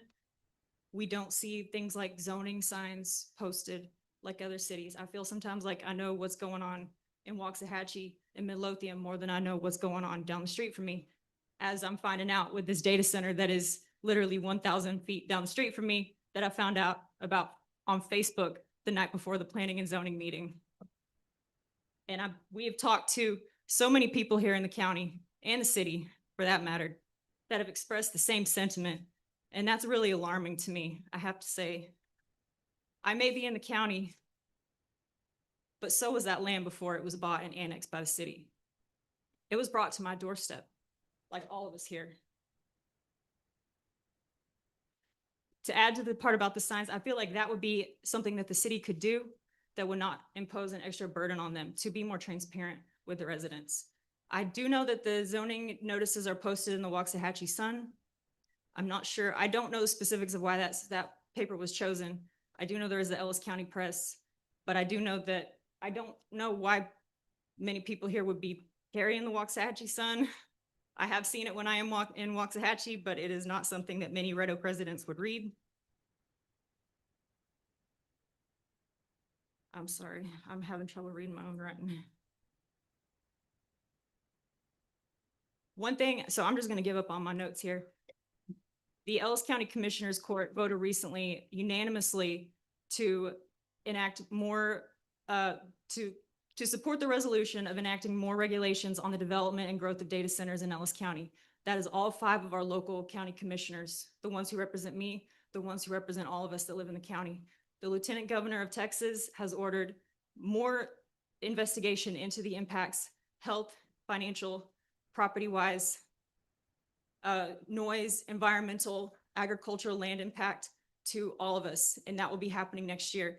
I implore you guys, please, we need more information. I enjoyed the presentation, but where was that before? We've been asking for information. We don't feel like we've been given enough time to understand this. There were some things that we did appreciate that were in the presentation, but our questions have not been fully answered, and we need more information and more transparency before we can support something like this.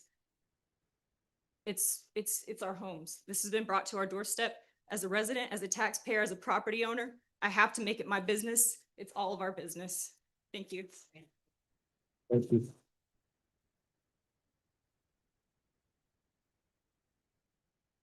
So now we'll move to people who are in favor of this, and excuse my phone. Was there anybody here that wishes to speak on this? For?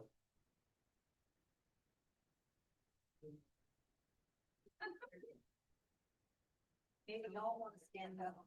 There are thousands of people in the Red Oak who couldn't come here Yep. tonight. This is their life. Thank you. So I will entertain the motion to close the public hearing. So moved. Second. That's at 11:01, and that was Franklin and Miller. Yep. Those in favor of closing? Franklin, aye. Flannery, aye. Miller, Miller, aye. Lightfoot, aye. Smith, aye. So public hearing is closed. All communications happen between council members. If there is any disruption, then you will be escorted out. Council, is there any question that was brought up that you would like clarification on, or had any specific questions for legal counsel on something that potentially the public had brought? For me, it was mentioned a couple times that there's questions that are outlined that have not been answered. Okay. So, ma'am, if you would, But can you give me, Sean, we can't. is there a way to find out what those questions are? Hang on just a second, just because we're not supposed to engage them since the public forum has Understood. closed, but Yeah. we need to ask legal about that, so. His question was. feels that. About things that you, that they didn't bring up, so we want to go through private annexation. Since you bring it back up, if there is now who has questions, they will have to give us the. Well, I mean, maybe we could start, cause I took some notes, there were a couple of things that weren't in our presentation that maybe we could talk about. if we wanted Yes. to. So, I mean, I don't. That know- works for me, because I just, Yeah. I'm trying to isolate, because there was mentioned a couple times that there's questions that haven't been fully answered. Yeah. Okay, so can you pose that question and can staff then answer it, or? Yeah. That's what I like, yeah, that'd be a good place to start, maybe we touch on most of them. Just Why like- don't you identify questions you want answered from staff? Maybe a citizen. That's the point, is I don't know what questions they have, because they just mentioned that there was questions out there that they don't have answers to. Sure, you bring them all back up here. I don't want to bring them all back up here, Think of that. First, what questions until we have. It's difficult. Let's talk about the decibels. So one thing that was mentioned is that there was a question about the decibels and the different types of decibels. In our plans, is there specific requirements that they must meet in our plans? Will they be held to those standards? I guess that's my. Mr. Hartman, can you step up here since you have that? It was in Mr. Fuller. Yeah, it was in Mr. Fuller's presentation. And it covered A to Z. So whoever DBA and DBC. DBA, DBC, okay? So Mr. Hartman. Yes, that's written in there. So that's part of the zoning code and And- therefore enforceable through zoning code violation. And violations that go to the company, correct? Right. Okay. And so who monitors that? How does that, how, okay, they have a thing to be able to measure that stuff? Now, Or if there's a complaint? yeah, if there's a brought? complaint, Okay. then we would have to investigate. and Okay. That would include Okay. noise monitoring. All right. Was there another one, sir? No, I'm good right now. No, yeah, can we talk about noise just a little bit, and maybe this is the broader question of enforcement. And you touched on it a little bit, I think maybe it's worth talking about. So when you have zoning and you have specific requirements in the zoning, if those aren't met at any point, whether it's construction timelines, noise levels, typically that's gonna be based on a complaint from someone that notices it, or our own code enforcement that would be out there observing it, or city employee that observes it. Can you talk about a little bit about what the code enforcement process, like, who's responsible for that? Kind of what recourse would we have if one of these standards that we've written into the zoning isn't met? Yeah, so standard code enforcement is typically for high grass, junk vehicles, things like that. That process is you get a door hanger, get a couple letters. And if it has to, you go to citation. And something in a case like this where we know it's very specific, we'll start with just contacting the actual property owner and then move to letters and citations.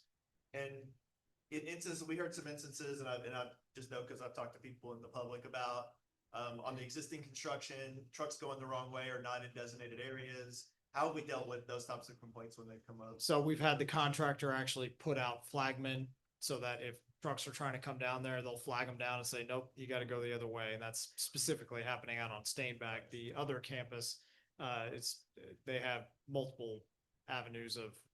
Yeah, the traffic and construction is not really, that's a concern. Okay, so we have active code enforcement and we work with the property owner. So it's not always a fine, but they have to remediate or we Right. would have other recourse is what you're Right. saying.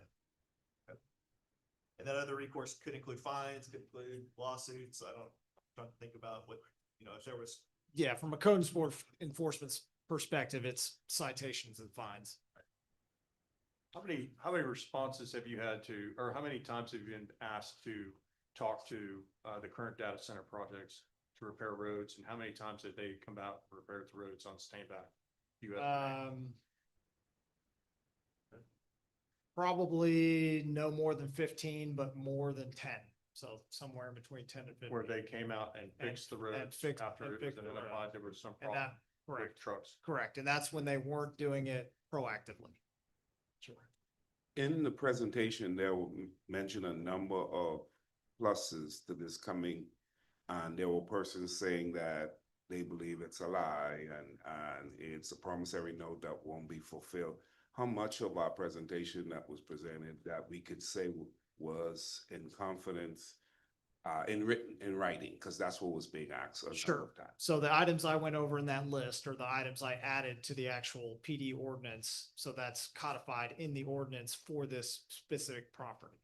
So the noise level, the screening requirements, the new roads, those are all codified in the ordinance as required to be completed. So then just to be clear, maybe to ask follow up there, so things like the animal control shelter that they talked about in the county, those aren't be contractual, those would be things that they're just agreeing to do and following through on it, assuming they follow through on that one, but like Google followed through on, you know. So those things were not even associated with this project. Those things are associated with their existing operation over on Overland Road, Houston School Road. I guess I'm asking, is there things that they've committed to that they follow through that weren't part of prior contracts necessarily? But if it's not in the contract, you couldn't enforce it, obviously. We couldn't say you have to make this donation and pledge to. But the 100-acre green space dedication, that will be in our contract or in the zoning for this? Like, where would that fall? Yes, should be. How you wanna put that in? Well, it's just a It's a requirement. matter of planning. It's Platting, but we can make it a condition of zone.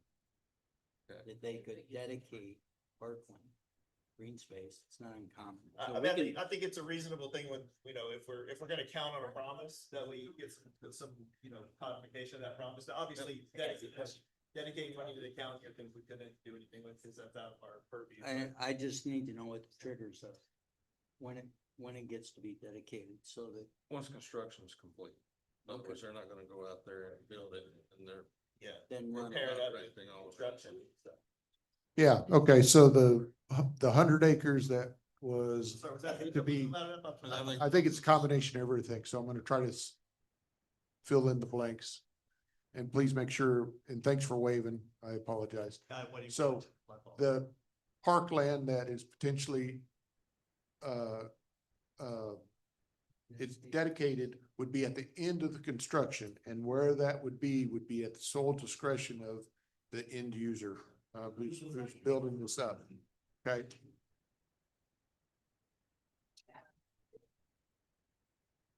Okay, but that then becomes a park for the city to maintain, okay? So that's part of what we have to, be able to take care of. And you're right, it's probably less usable to them, but it's actually still a beauty space, green space. So, that's a good thing. Can we get clarification again, a little bit to the fact that development is coming? And this is one form of development. And should it be 3,000 homes come? Because that was mentioned in the presentation.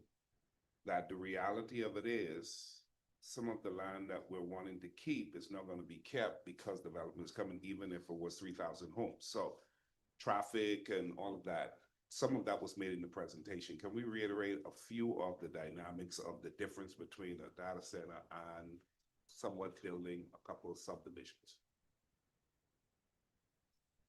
Sure. So if, the number we got at 3,200 is a very simple 4 units per acre, which is fairly common. So that's 3,200 homes. So the difference between 3,200 homes and a data center, number one, biggest felt impact is going to be daily traffic. So you're looking at bare minimum 2 cars per home. And then all of the trips that are associated with taking your kids to school, then going to work, going to the grocery store, doing whatever. So you're looking at anywhere from 25 to 30,000 vehicle trips per day coming out of there onto 2377, onto Pratt, onto Pierce. And then as they make their way to our kind of commercial centers or schools or job centers. The second piece of that is the water use. So one of the big arguments against data centers is they use so much water, but in this case where we're defining that they must be closed loop or air cooled, they're gonna use far less water than a standard subdivision. So you're looking at this entire campus using about the water that about 90 homes would use, versus 3,200. So you're talking about 32 times as much water at a minimum that a subdivision would use. In addition to that, there's all these streets and maintenance that would have to come with a subdivision, from our public works, also from police and fire. We've got this small fire station out there on Pierce Road. It would need to be expanded or totally torn down and built anew. To serve that many new residents there, because you're looking at, if you're talking about a standard subdivision with 3.5 people per house, you're talking about 10,000 people or more coming to that area versus a data center, which would be 400 workers. Thank you. All right, I have a couple of questions, Mr. Mayor. Yes. First question for staff. Could you kind of go over the notification method?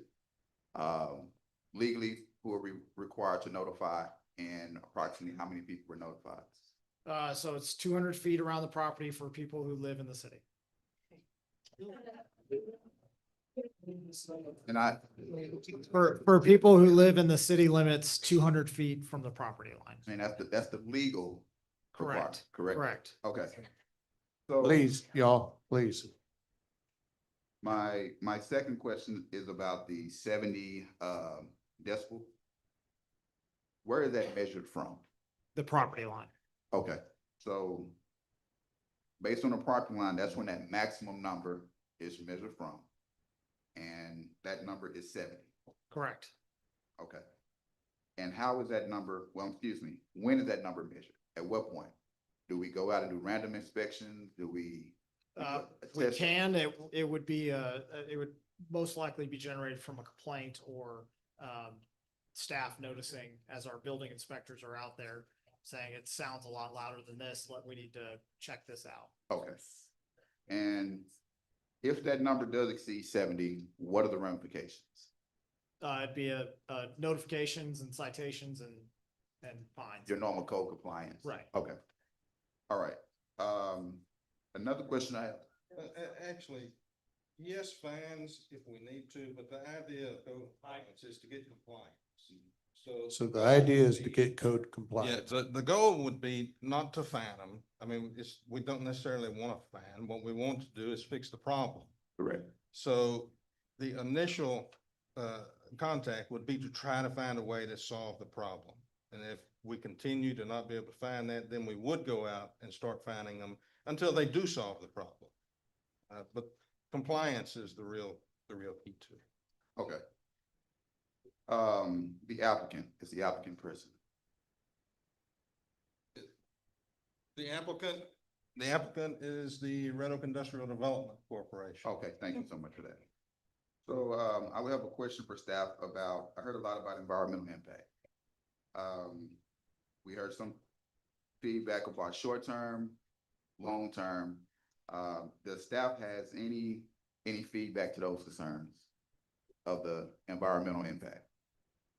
We don't have any environmental ordinances that would be more strict than the EPA or TCEQ, so we don't have any. We don't have any anything to review or enforce that's beyond EPA more or restrictive. TCEQ. Yeah. Okay, that's what I need to hear. So would you get like sign off or some sort of compliance certificate for those statements? Or Yes, we would just, that would just be turned in with their permit to say that they've submitted all of their appropriate, yes. To get there.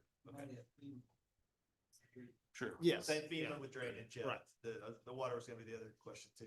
So that actually leads to my next question, about the drainage concerns. So the city, I'm hearing there's a lot of drainage issues currently.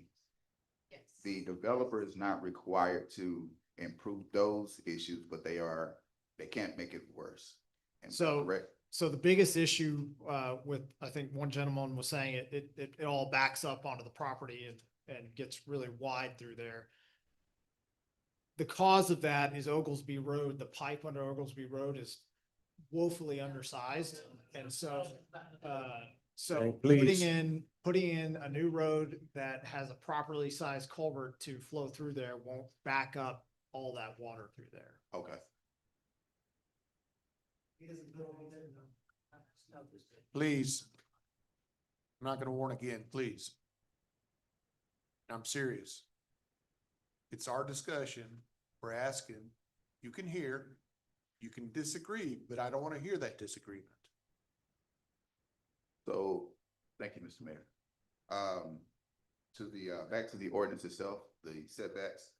So if I understand correctly, in the county, the setbacks were 35 front, 0 side, 10 rear. No, so in the county, there are no setback setback. requirements. Okay, But they typically have, when they do plating, they require a 20-foot utility and drainage easement, and that effectively becomes the Yeah. setback line. okay, Our base zoning ordinance of industrial is 35-0-10. 35 0. That's right, Yes. okay. And the proposal of the ordinance is 135 front, side, and rear. Yes.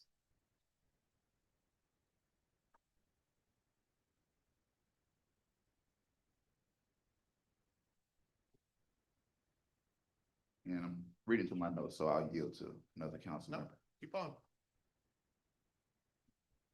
Unless somebody wants to jump in, I can jump in on that one. So please. if they just go almost literally across the street, that's county. Nothing we can say, nothing they can say. I know there's Yes, some county, there's some, city right yeah, there. it jumps in and out, But but if yes, they it- jump in over there where it's county, then it's correct, gonna- it can make it a lot worse. correct. And there's Well, they nothing, just- there's- nothing they can there's- say or do. All of these things that we're putting into the ordinance would not be required by the county and is not allowed to be required by the county. We have a number of people from the county here. Who communicates with them in regards to what could affect them in the event that we didn't want this and it went to them? Would they be given any notification? I mean, I guess we typically aren't calling county residents to talk about city business. If it were a county project, though, the county would still have planning control. So they would Right. still be planning, and are there public notices required on that, or is that It agenda? depends on what type of plating they're doing in the county, but yes, depends on their process and what type of plat it is. But they wouldn't be able to say no to it. They'd only be able to Right, take the particulars of the, they wouldn't have any zoning control of, okay. Right, it's a Like restrictions in the zoning. basically. Yeah, the Right. ministerial duty exactly. that they have to follow. Applies their subdivision. County, they have to approve. Right. Could you, the operational hours of 7 to 7? Could you talk about what's allowed after 7 p.m., if anything? So that, what the intent is to keep the exterior construction hours to be a minimum, right? So 7 AM so that people could get there prior to the school rush, so that they could start at 7 AM. And then, outside of that, you know, they can do interior work like painting or hanging fiber inside the buildings or something like that. So the intent is not to keep them from continuing work, but just to keep them from continuing the outside noisy work. Okay.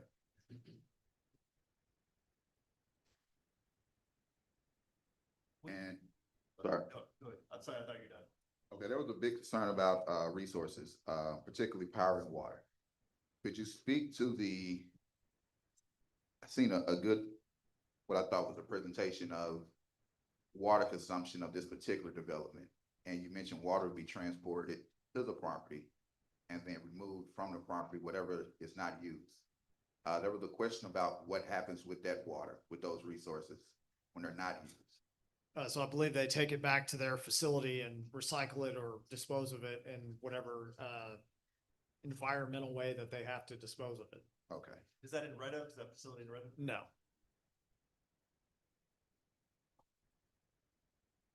But again, with the closed loop system, you're talking about filling up a giant system one time with not a lot of water, right? A couple of tanker trucks full of water, not the millions of gallons that everyone's thinking that is just free flowing through the system, like some of the older cooling systems have, that chew up 10 million gallons a day. Okay, and I believe a gentleman, I think it was Mr. Sanchez, mentioned a closed loop cooling system. And I think it was very close to what I've seen in the presentation. Were those similar, or was that something separate from what he referred to? It's the same thing. It's the same thing. It is, this one is a closed loop. And in the zoning ordinance, it requires either a closed loop or an air cooled, which also is not a big water use. Okay. During the presentation you made, there was mention of what financial benefit can come to the city of Red Oak versus what we operate on now. Can you explain that a little bit again, a little more? Yeah, Todd, can you go through that? So one-time fees will be about $17 million just in building permits alone. And 1.4 million in street impact fees. $6 million a year in franchise fees. During the abatement,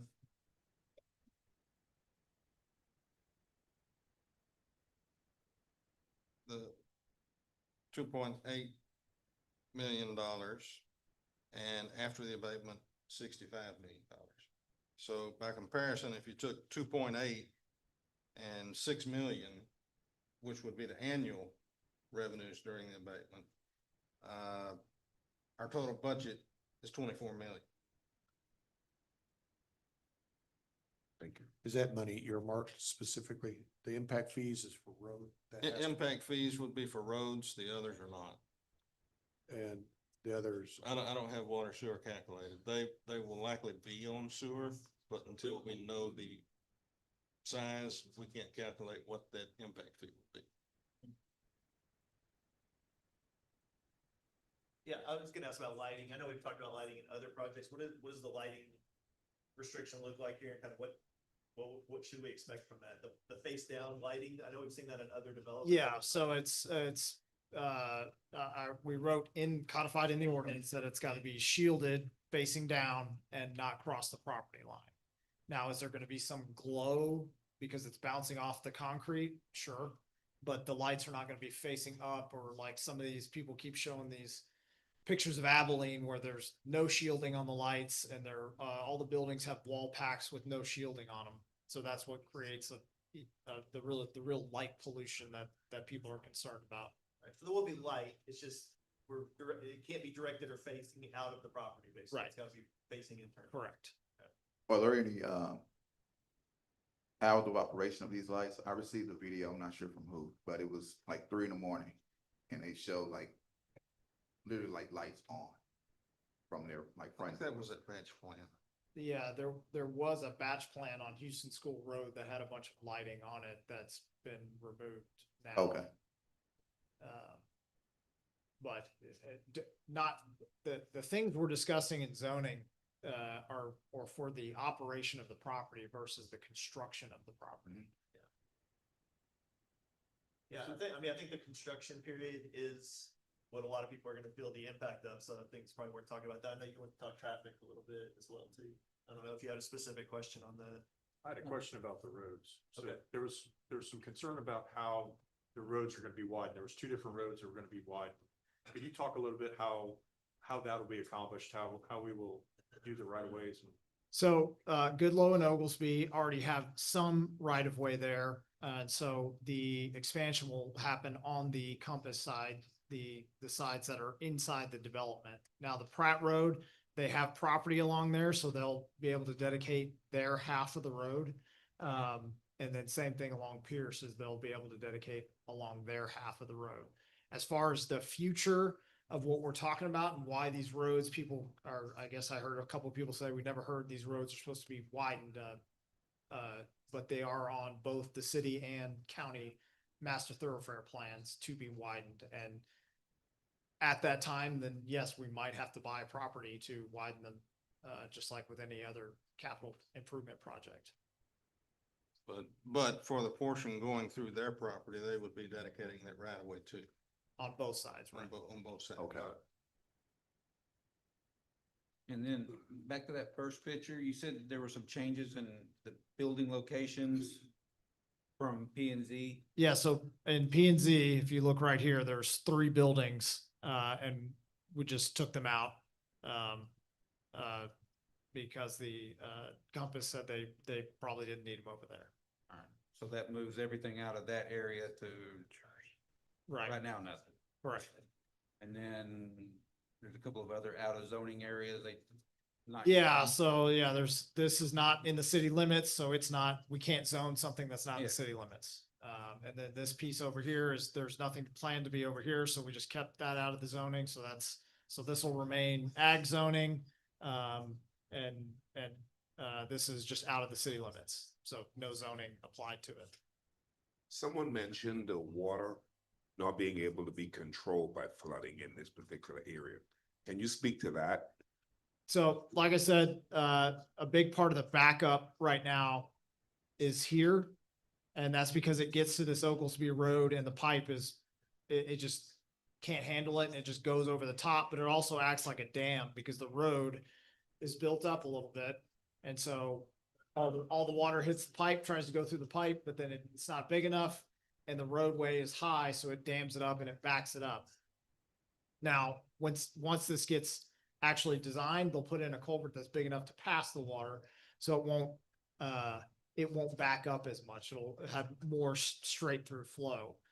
But the actual new development will have to provide detention ponds so that all of their water runs into a detention pond and then releases slowly into the creek. That's not done willy-nilly. That's people who are, Yes, yes, there'll be a lot of design associated with it. We mentioned, during your presentation, about the developer being a good neighbor. Can we kind of speak on that a little bit more? That's extremely important to me personally. So I think you mentioned that we had some power issues or something happened, and could you kind of speak more to that? So with SB 6, any new large load users will be required to go offline in a power emergency to prioritize for existing residents and so forth. The existing ones would not be required to do so. They called up ERCOT and volunteered to do that anyway if we got into that situation with the winter storm that we had possibly earlier this year. The other big story, I guess, was the fan motor mounts that they went back and redesigned that, and they entirely took all of them out of that entire campus and redid all of them. And they've started that same process on all of their new ones too. So they now have that new solution that they're moving forward. Okay, thank you for that. so I do want to say, in case it's brought up multiple times, Councilman Flannery lives by an area that has, I don't know how far, data center that's going in.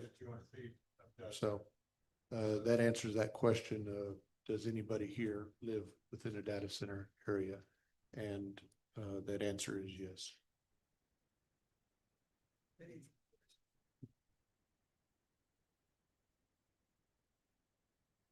I will also go on to say that, he was like one of several people who got up and spoke tonight, and he did not understand the role of a data center to a local economy. And once he stood up and spoke to council before he was on council, was able to, I can't speak for him, but okay. The truth is that, we articulated 2.5 years ago, I stood at that podium and articulated the same things we're talking about here, and I think we saw some change, i.e. with the presentation that you built, that we see, that we're seeing change, that we're seeing, and I disagree wholly with the idea that we're not being transparent, because there ain't no money in my pockets being lined that's been that's transferred from someone that come to me. But anyway, I'm not even gonna go down that road. So the answers that we're providing to the city tonight are way better than we received 2.5 years ago, because we've learned. And I think the city is done some heavy work to get the answers to provide to the citizens. And I'm grateful and I'm proud to be on this council answering those questions. And it's up to the people whether or not they want to reelect me. And I went and knocked on every door and talked to a bunch of people. So I'm here. I live right down the street from one, and it ain't perfect, but it is what it is. You know, you got choices in this life. You want to run against me, run against me.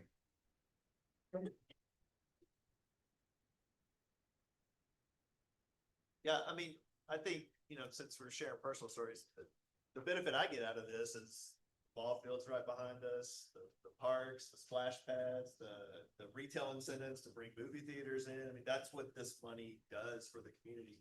Data center itself is not a huge employer, and we've seen that outside of the construction phase, but there are a lot of tangible benefits for the community that make this something we have to consider and something we have to look at, because they want to be here. They're buying this land. They're the ones offering these agricultural, farmland owners lots of money to develop here, because there's a lot of attractive things about Red Oak that they want to be here for. And they're willing to work with us on these extra standards that we're putting on them that they wouldn't have to do if they moved across the street into the county. And that is worth something to me as a city councilman that represents the whole city. I understand the issue. I'm taking notes here and I'm trying to check off, what I feel that issue was mitigated or addressed, and obviously some more than others. There are definitely downsides to any type of development. And I understand, after having talked to some of you this week, and that some of you would not be happy with any development that went there. And I understand that, and I understand your reasons for it. I don't know that there's a high likelihood that there will be no development there. I think if this data center wasn't there, it would be a neighborhood. It seems the most likely use. And it would be a lot of houses, and it would be a lot of traffic. Some of you have said you'd rather have a neighborhood, but I'm looking at it from the value proposition of a data center versus a neighborhood. We see the dollar impacts to the city and the things that can help the city overall, versus the strain that a neighborhood of that size, which it's not without its problems, let's put it that way, in terms of police, fire, road maintenance. The tax dollars just are not in balance when you look at the two from that standpoint. So I understand, and I think the 7 or 8 of you that I talked to, where I said, you may never get comfortable with this. I mean, this may not be something you're comfortable with, but I really do appreciate you listening to the reasons why it's palatable. None of us are up here, just because we disagree with you doesn't mean that we're evil, or that we're idiots, or that we don't think that this, that we're doing this for some reason other than, what we think is best for the city overall. But it is important that we hear the concerns and work to mitigate them. And that is why we're here. That is why we're putting these standards in that we're not required to do. That's why we're doing a plan development, so that we can put additional requirements on to build the type of development that works best and that mitigates the most issues. And I understand, 100% understand. I've talked to some of you at length about this, that you won't agree with that. And we will agree on 99 other things that are happening in the city that need to happen, and this will be one that we won't. And I understand that. And, I appreciate the engagement. I'm very happy with the way this meeting has gone, with the way the comments have gone. I couldn't ask for anything better. And I'll just, since I'm on my soapbox now, I'll just make one more comment that might fall on deaf ears today, but hopefully it sows a seed for you. Almost all of us that are on this council, or the volunteers in the planning and zoning, the Parks Board, the Library Board, Economic Development, Industrial Development, at one point or another, they either saw something in the city they really liked and wanted to be involved with it, or they didn't like it all and they wanted to help change the direction of it. And that is pretty much how all of us got involved. So once this issue is past you, I mean, I know some of you in the county may not be eligible for some of those positions, but I hope you'll take this and say, hey, I didn't like this. I want to be involved in the process. And all of those boards, in some way or another, touch these types of developments. So you know, that's my pitch for civic engagement, but I really appreciate you all being here. I think it means a lot. And I hope you'll at least see the things that you're talking about that are concerns. We at least are acknowledging, we're trying to figure out a way that we can work with this developer to do them in a responsible way. So, I want to talk about traffic. I know you had traffic concerns as well. So the 2377 would be the main thoroughfare where construction traffic would come. What do we expect for that? I mean, that road is not in the greatest of shape. That, you know, those trucks are going to, you know, the construction traffic is going to be a problem until it gets to the point where it, you know, isn't needed anymore. I would assume most of these road improvements would be after the construction phase. So what does that look like in terms of, do we have options, or could we exercise options to divert traffic, to give some incentive to mandate the traffic before these times? I know we're offering 7 to 7 with the intent that they would have people on site before traffic hits and they wouldn't be leaving but the traffic is done. Is there anything that we've seen that's been effective in other areas or other places to mitigate traffic? I mean, that is thoroughfare with schools, so that is going to be a concern for everybody living in that area during the construction phase. And granted, I know we're potentially 2 years up to 5 years before construction would even start. So that's a long time, long runway to try to solve something there. So I don't think we want to shift traffic over onto the smaller roads that are gonna be much more difficult to get both people and construction traffic down. So I think we are stuck with utilizing 2377. I think trying to work schedules with the contractors is gonna be the best. I don't know that we can specify that all your construction workers have to be here by a certain time. Okay. Because you're gonna have people coming in different shifts and so forth. Okay. So that would be very difficult to enforce individuals coming in and out. I know it's a little bit out of scope for this discussion, but you know, something we probably want to talk about is extra traffic enforcement during those school times, you know, something that's slowing traffic down. You know, at least nobody wants to hear about slowing traffic down in the school drop off. I don't know what the experience is there, but you know, I think Councilman Smith and I have the same concern about kids walking in that area during, you know, shift change or whatever. Maybe we don't have a solution for that right now, but that's something I think we need to talk about in the years leading up. Sure. You know, the 18 months that we've got runway leading up to any type of construction starting.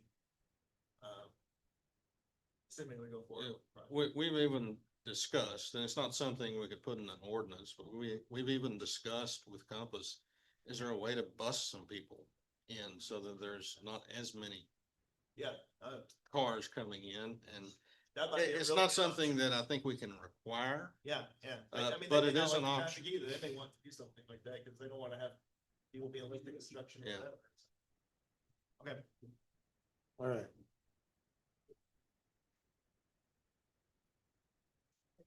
Everybody good? You have your questions answered? Yes, sir. Thank you, Mr. Mayor.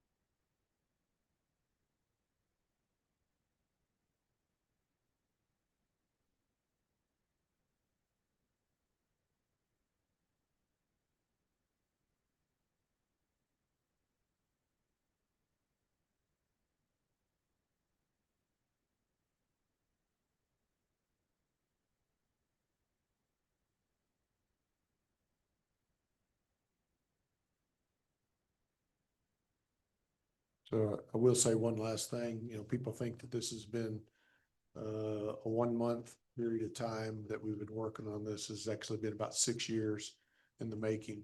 And that is a lot of investigative work, trips to see things, and commitments. So item 11. Oh, to answer that question, why it was in a newspaper. We don't have a newspaper here.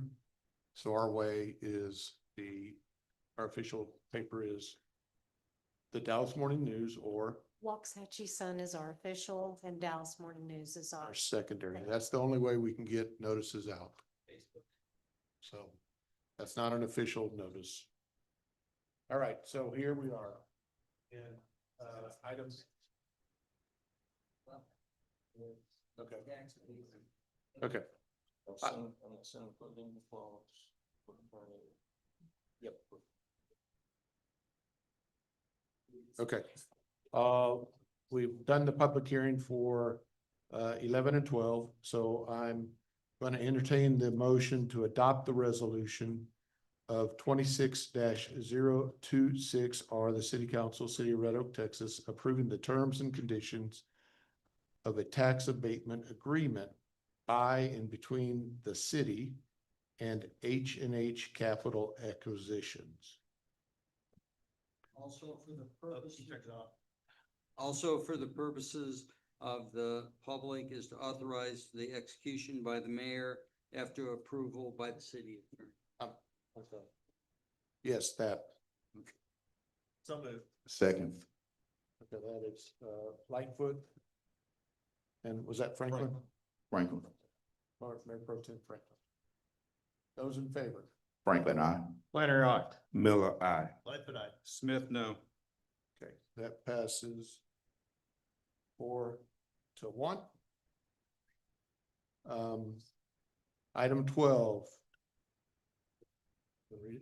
Yeah, I'll go ahead and read that, Mayor's, after conducting a public hearing is to approve ordinance number 26014 of the city of Red Oak, Texas, to approve a zoning change request from agricultural to planned development 199, PD 199 for the development of a high-tech industrial park on approximately 828 acres of land under the property identifications as provided in the notice and on the agenda, and subject to development regulations which are attached, plus the dedication of 100 acres of unimproved land on the site after completion of the construction, and to require a decibel at the property line standard, which will be enforced as a condition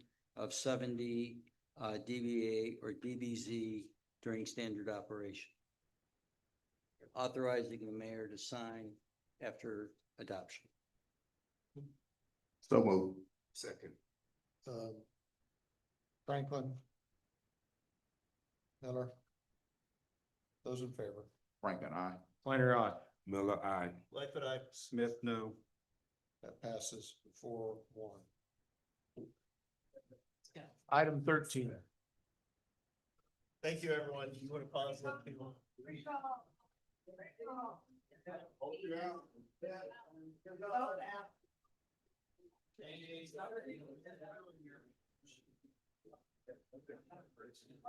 Either take a short break and we want to do the executive. Recess and second. Yeah, so we are going to go into executive session pursuant to Texas Government Code. 551071 to consult with the city attorney, 551072 deliberations regarding purchase, exchange of real estate and value as posted on the agenda, and 551071 and 074 to seek legal advice from the city attorney on a personnel matter regarding departure. And we will time that we are going to reconvene. So the time for the recess into executive is 11:47.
Miss Karen.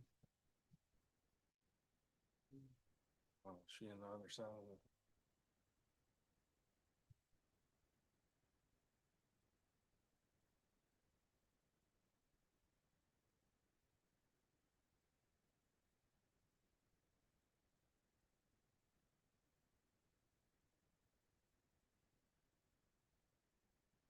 You had to print out a conflict of interest.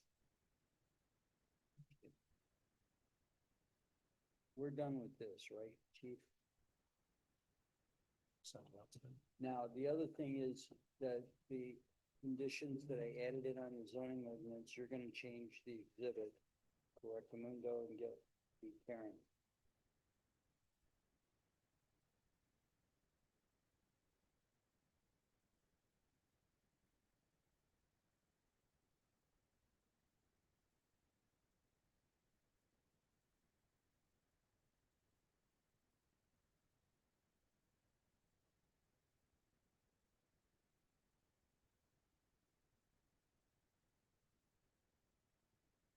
Right now, after midnight?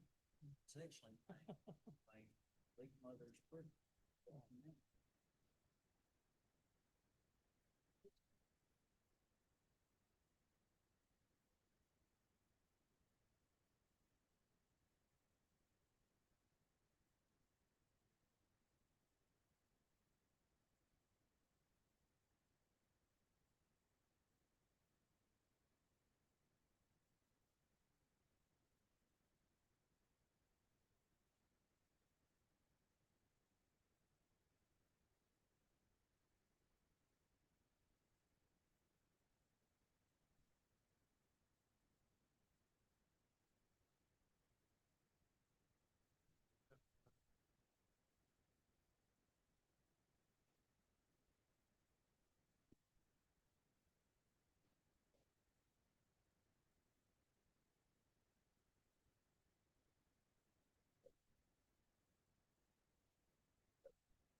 mean, What was the question? how many do we have approved?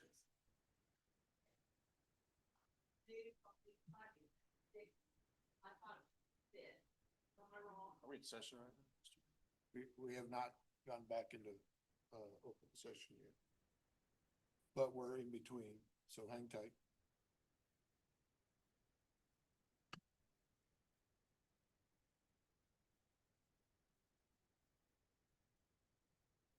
Seven. Project.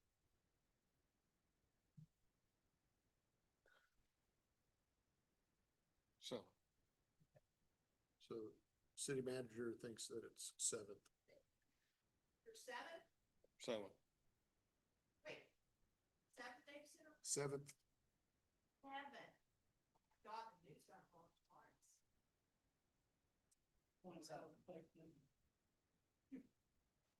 So you got Google, Compass, Databank, Gigabit, AREP, Diode, and this one.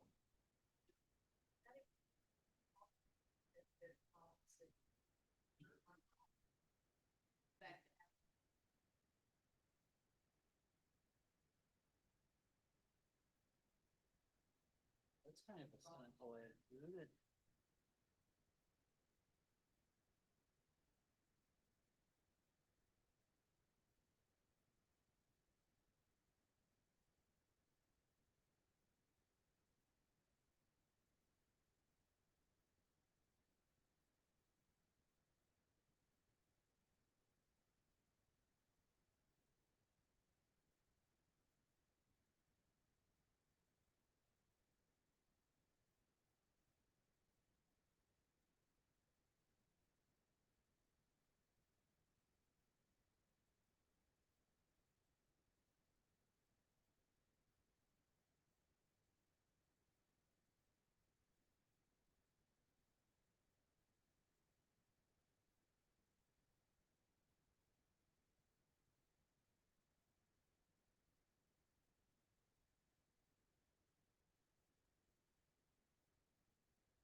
Karen, you caught up? You ready?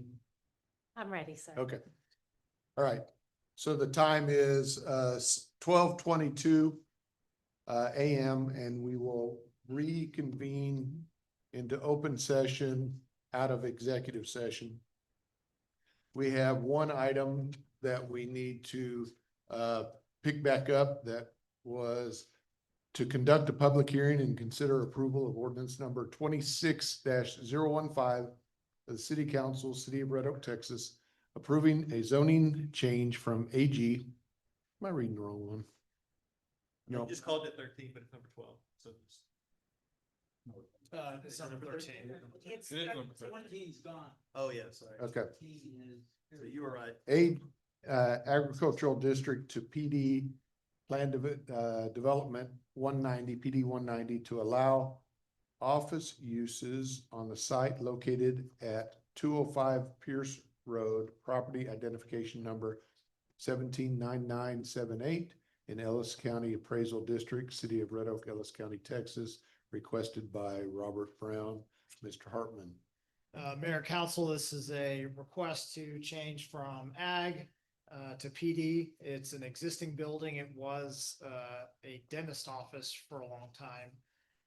They stopped operating the dentist office, and so for a period of time of over 180 days in a row, and so they lost all their non-conforming rights. The property is located on Pierce Road. To orient you, here's 342. Here's Main Street in downtown. The property is right here. Get you drop down and give you a street view. If street view, nope, not on Bing. Sorry.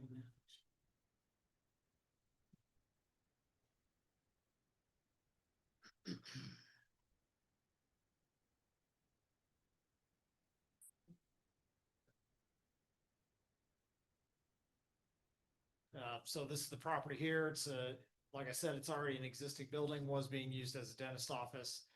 The contractor who is purchasing or who is building all the homes in this subdivision, Red Oak Gardens, if y'all will remember that property we zoned a few years back, is purchasing or has purchased this property for use as his office, but we couldn't give him a CO because he lost all non-conforming rights, and you can't have an office in ag. So the reason we're not doing just a straight zoning change to C1 is because the site, when they plat, will lose a little bit of frontage for the expansion of Pierce Road, and therefore they couldn't put in the appropriate amount of landscaping. So their landscaping is being slightly reduced to allow a slight reduction in the percentage of landscaping along the front. They'll still have the appropriate amount of trees and the appropriate amount of shrubs and a 5-foot sidewalk along the frontage as well. The elevations will remain generally the same. They're going to add kind of a screening device in front of the front doors. If you'll remember what I just showed you there on the street view, it's got some doors that aren't really defined as an entrance, kind of look a little weird. So they're going to put kind of a screen around there and then add a bunch of landscaping along with connecting this sidewalk across the property line here. So we've limited their uses to uses that would make sense on a site like this, like office or a bakery or something like that, but they don't have just carte blanche to do all C1 uses. Like you couldn't put a restaurant in there or a gas station or something silly. Yeah, yes, they can. It can be converted back to a physician's office. So Yeah, it's so- a simple change, but a change that has to be made. They lose any of that parking that you were showing? No, so they're keeping all the parking.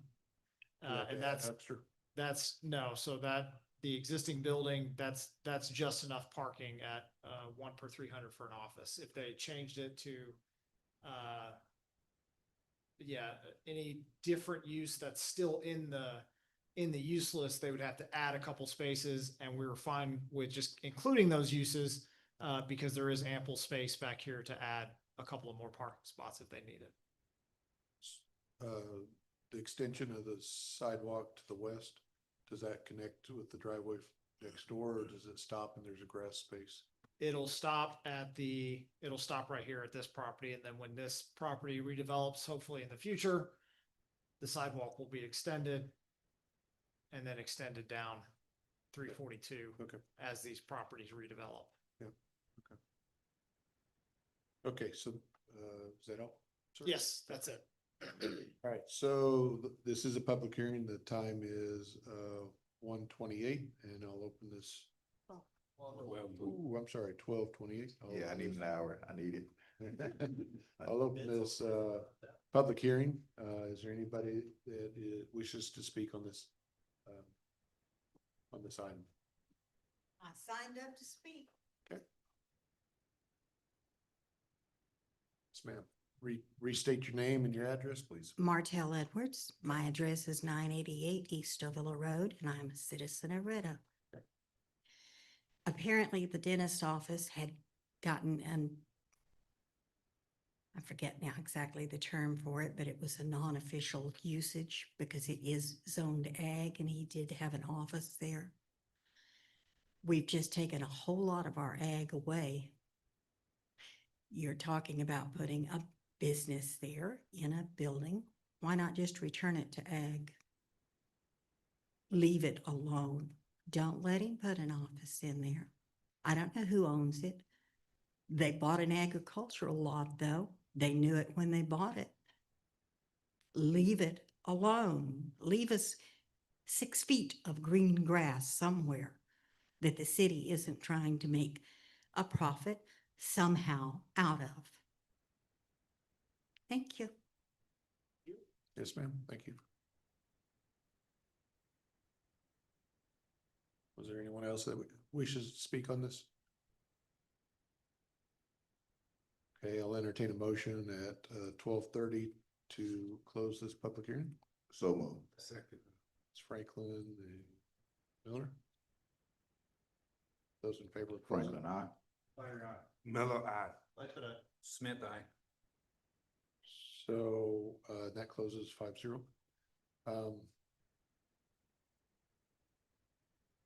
Is there any? Any questions, council? I did have a quick question. The developer of the homes adjacent to this property, he's looking to purchase this for a long-term office space, or is it, maybe I missed that detail? I don't know his long-term, short-term, but he wants to use it as office. Yes, the guy, he developed this subdivision and he's building the homes. Okay. And what was the size? The size of the building, No, the lot.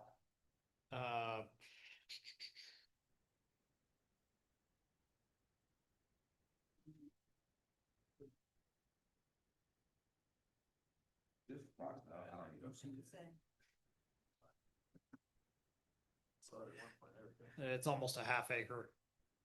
So as it relates to agriculture, it's really, as far as use is concerned, it's not like you could use this for like. No, cattle and what purpose. It's not. a lot of times we get confused on what agricultural means to the city versus what it means to the actual use of the property. Correct. Ag is just a placeholder zoning that only allows bare minimum activity from a zoning perspective. Sure. Thank you. If we didn't authorize this, what would the property owner's options be? Nothing. We wouldn't allow them to occupy the property at all. And if we did change it, would they be allowed to build on that property further, or would they just use the? No, existing so structure? they would just be able to utilize the existing structure. So So they, there'd be no change to what we have right now, correct, except for the sidewalk. correct. So to answer our resident concern, she's saying leave it alone. It's actually will be staying the same and not being disturbed beyond its current. Correct. Correct. This was a dentist for 40 years. How's it still ag? because it was it was annexed into the city. And anything that's getting annexed in just gets a base zoning of ag before. Yes, before it gets actually zoned for the actual use. Outside the city. Yeah. In a dentist's office, he annexed it. Property, when it's annexed in the city, becomes agricultural, but because he had a current business, becomes a non-conforming use. He stopped using it, lost its non-conformity, therefore they had to come in and get zoned. Right. Sorry, should have explained that That's all better. right, you did. Thank you, sir. Thank you. Good. Your initial. That's how Bob Blair did, said it in your Yeah. Any other questions? All right, No question. I entertain a motion to approve ordinance number 26-015. Sword. That's Flannery, Sean, who I just met last week, Nice meeting you. and Lightfoot. Those in favor? Franklin, I. Flannery, aye. Miller, aye. Smith, aye. That passes 5-0. And again, item 14 was withdrawn at the beginning of, before the meeting. That was, submitted before or after the presentation. Okay, so, we have action items to take care of from executive session. Yes, we have one item to take care of. Mayor and council, as you know, we had considered and signed an agreement with a local broker, which the law allows us to do now, to sell a piece of real property, which is listed as 326, 330, and 334 Methodist Street in Red Oak, Texas. We signed that agreement with a local broker. We have received an offer as a result of that broker's activity from Cal Takadin and his assigns in the amount of $220,000 as fair market value. And so I would need a motion to authorize the acceptance of the offer of $220,000 from Cal Tedekin to the city of Red Oak for the purchase of property at lots 1, 2, and 3, Wilson Meadow addition, in addition to the city of Red Oak, Ellis County, Texas, also listed as 326, 330, 334 Methodist, and authorize the mayor to sign. Mr. Mayor, I'd like to excuse myself from this item from voting or having feedback or comments. Okay.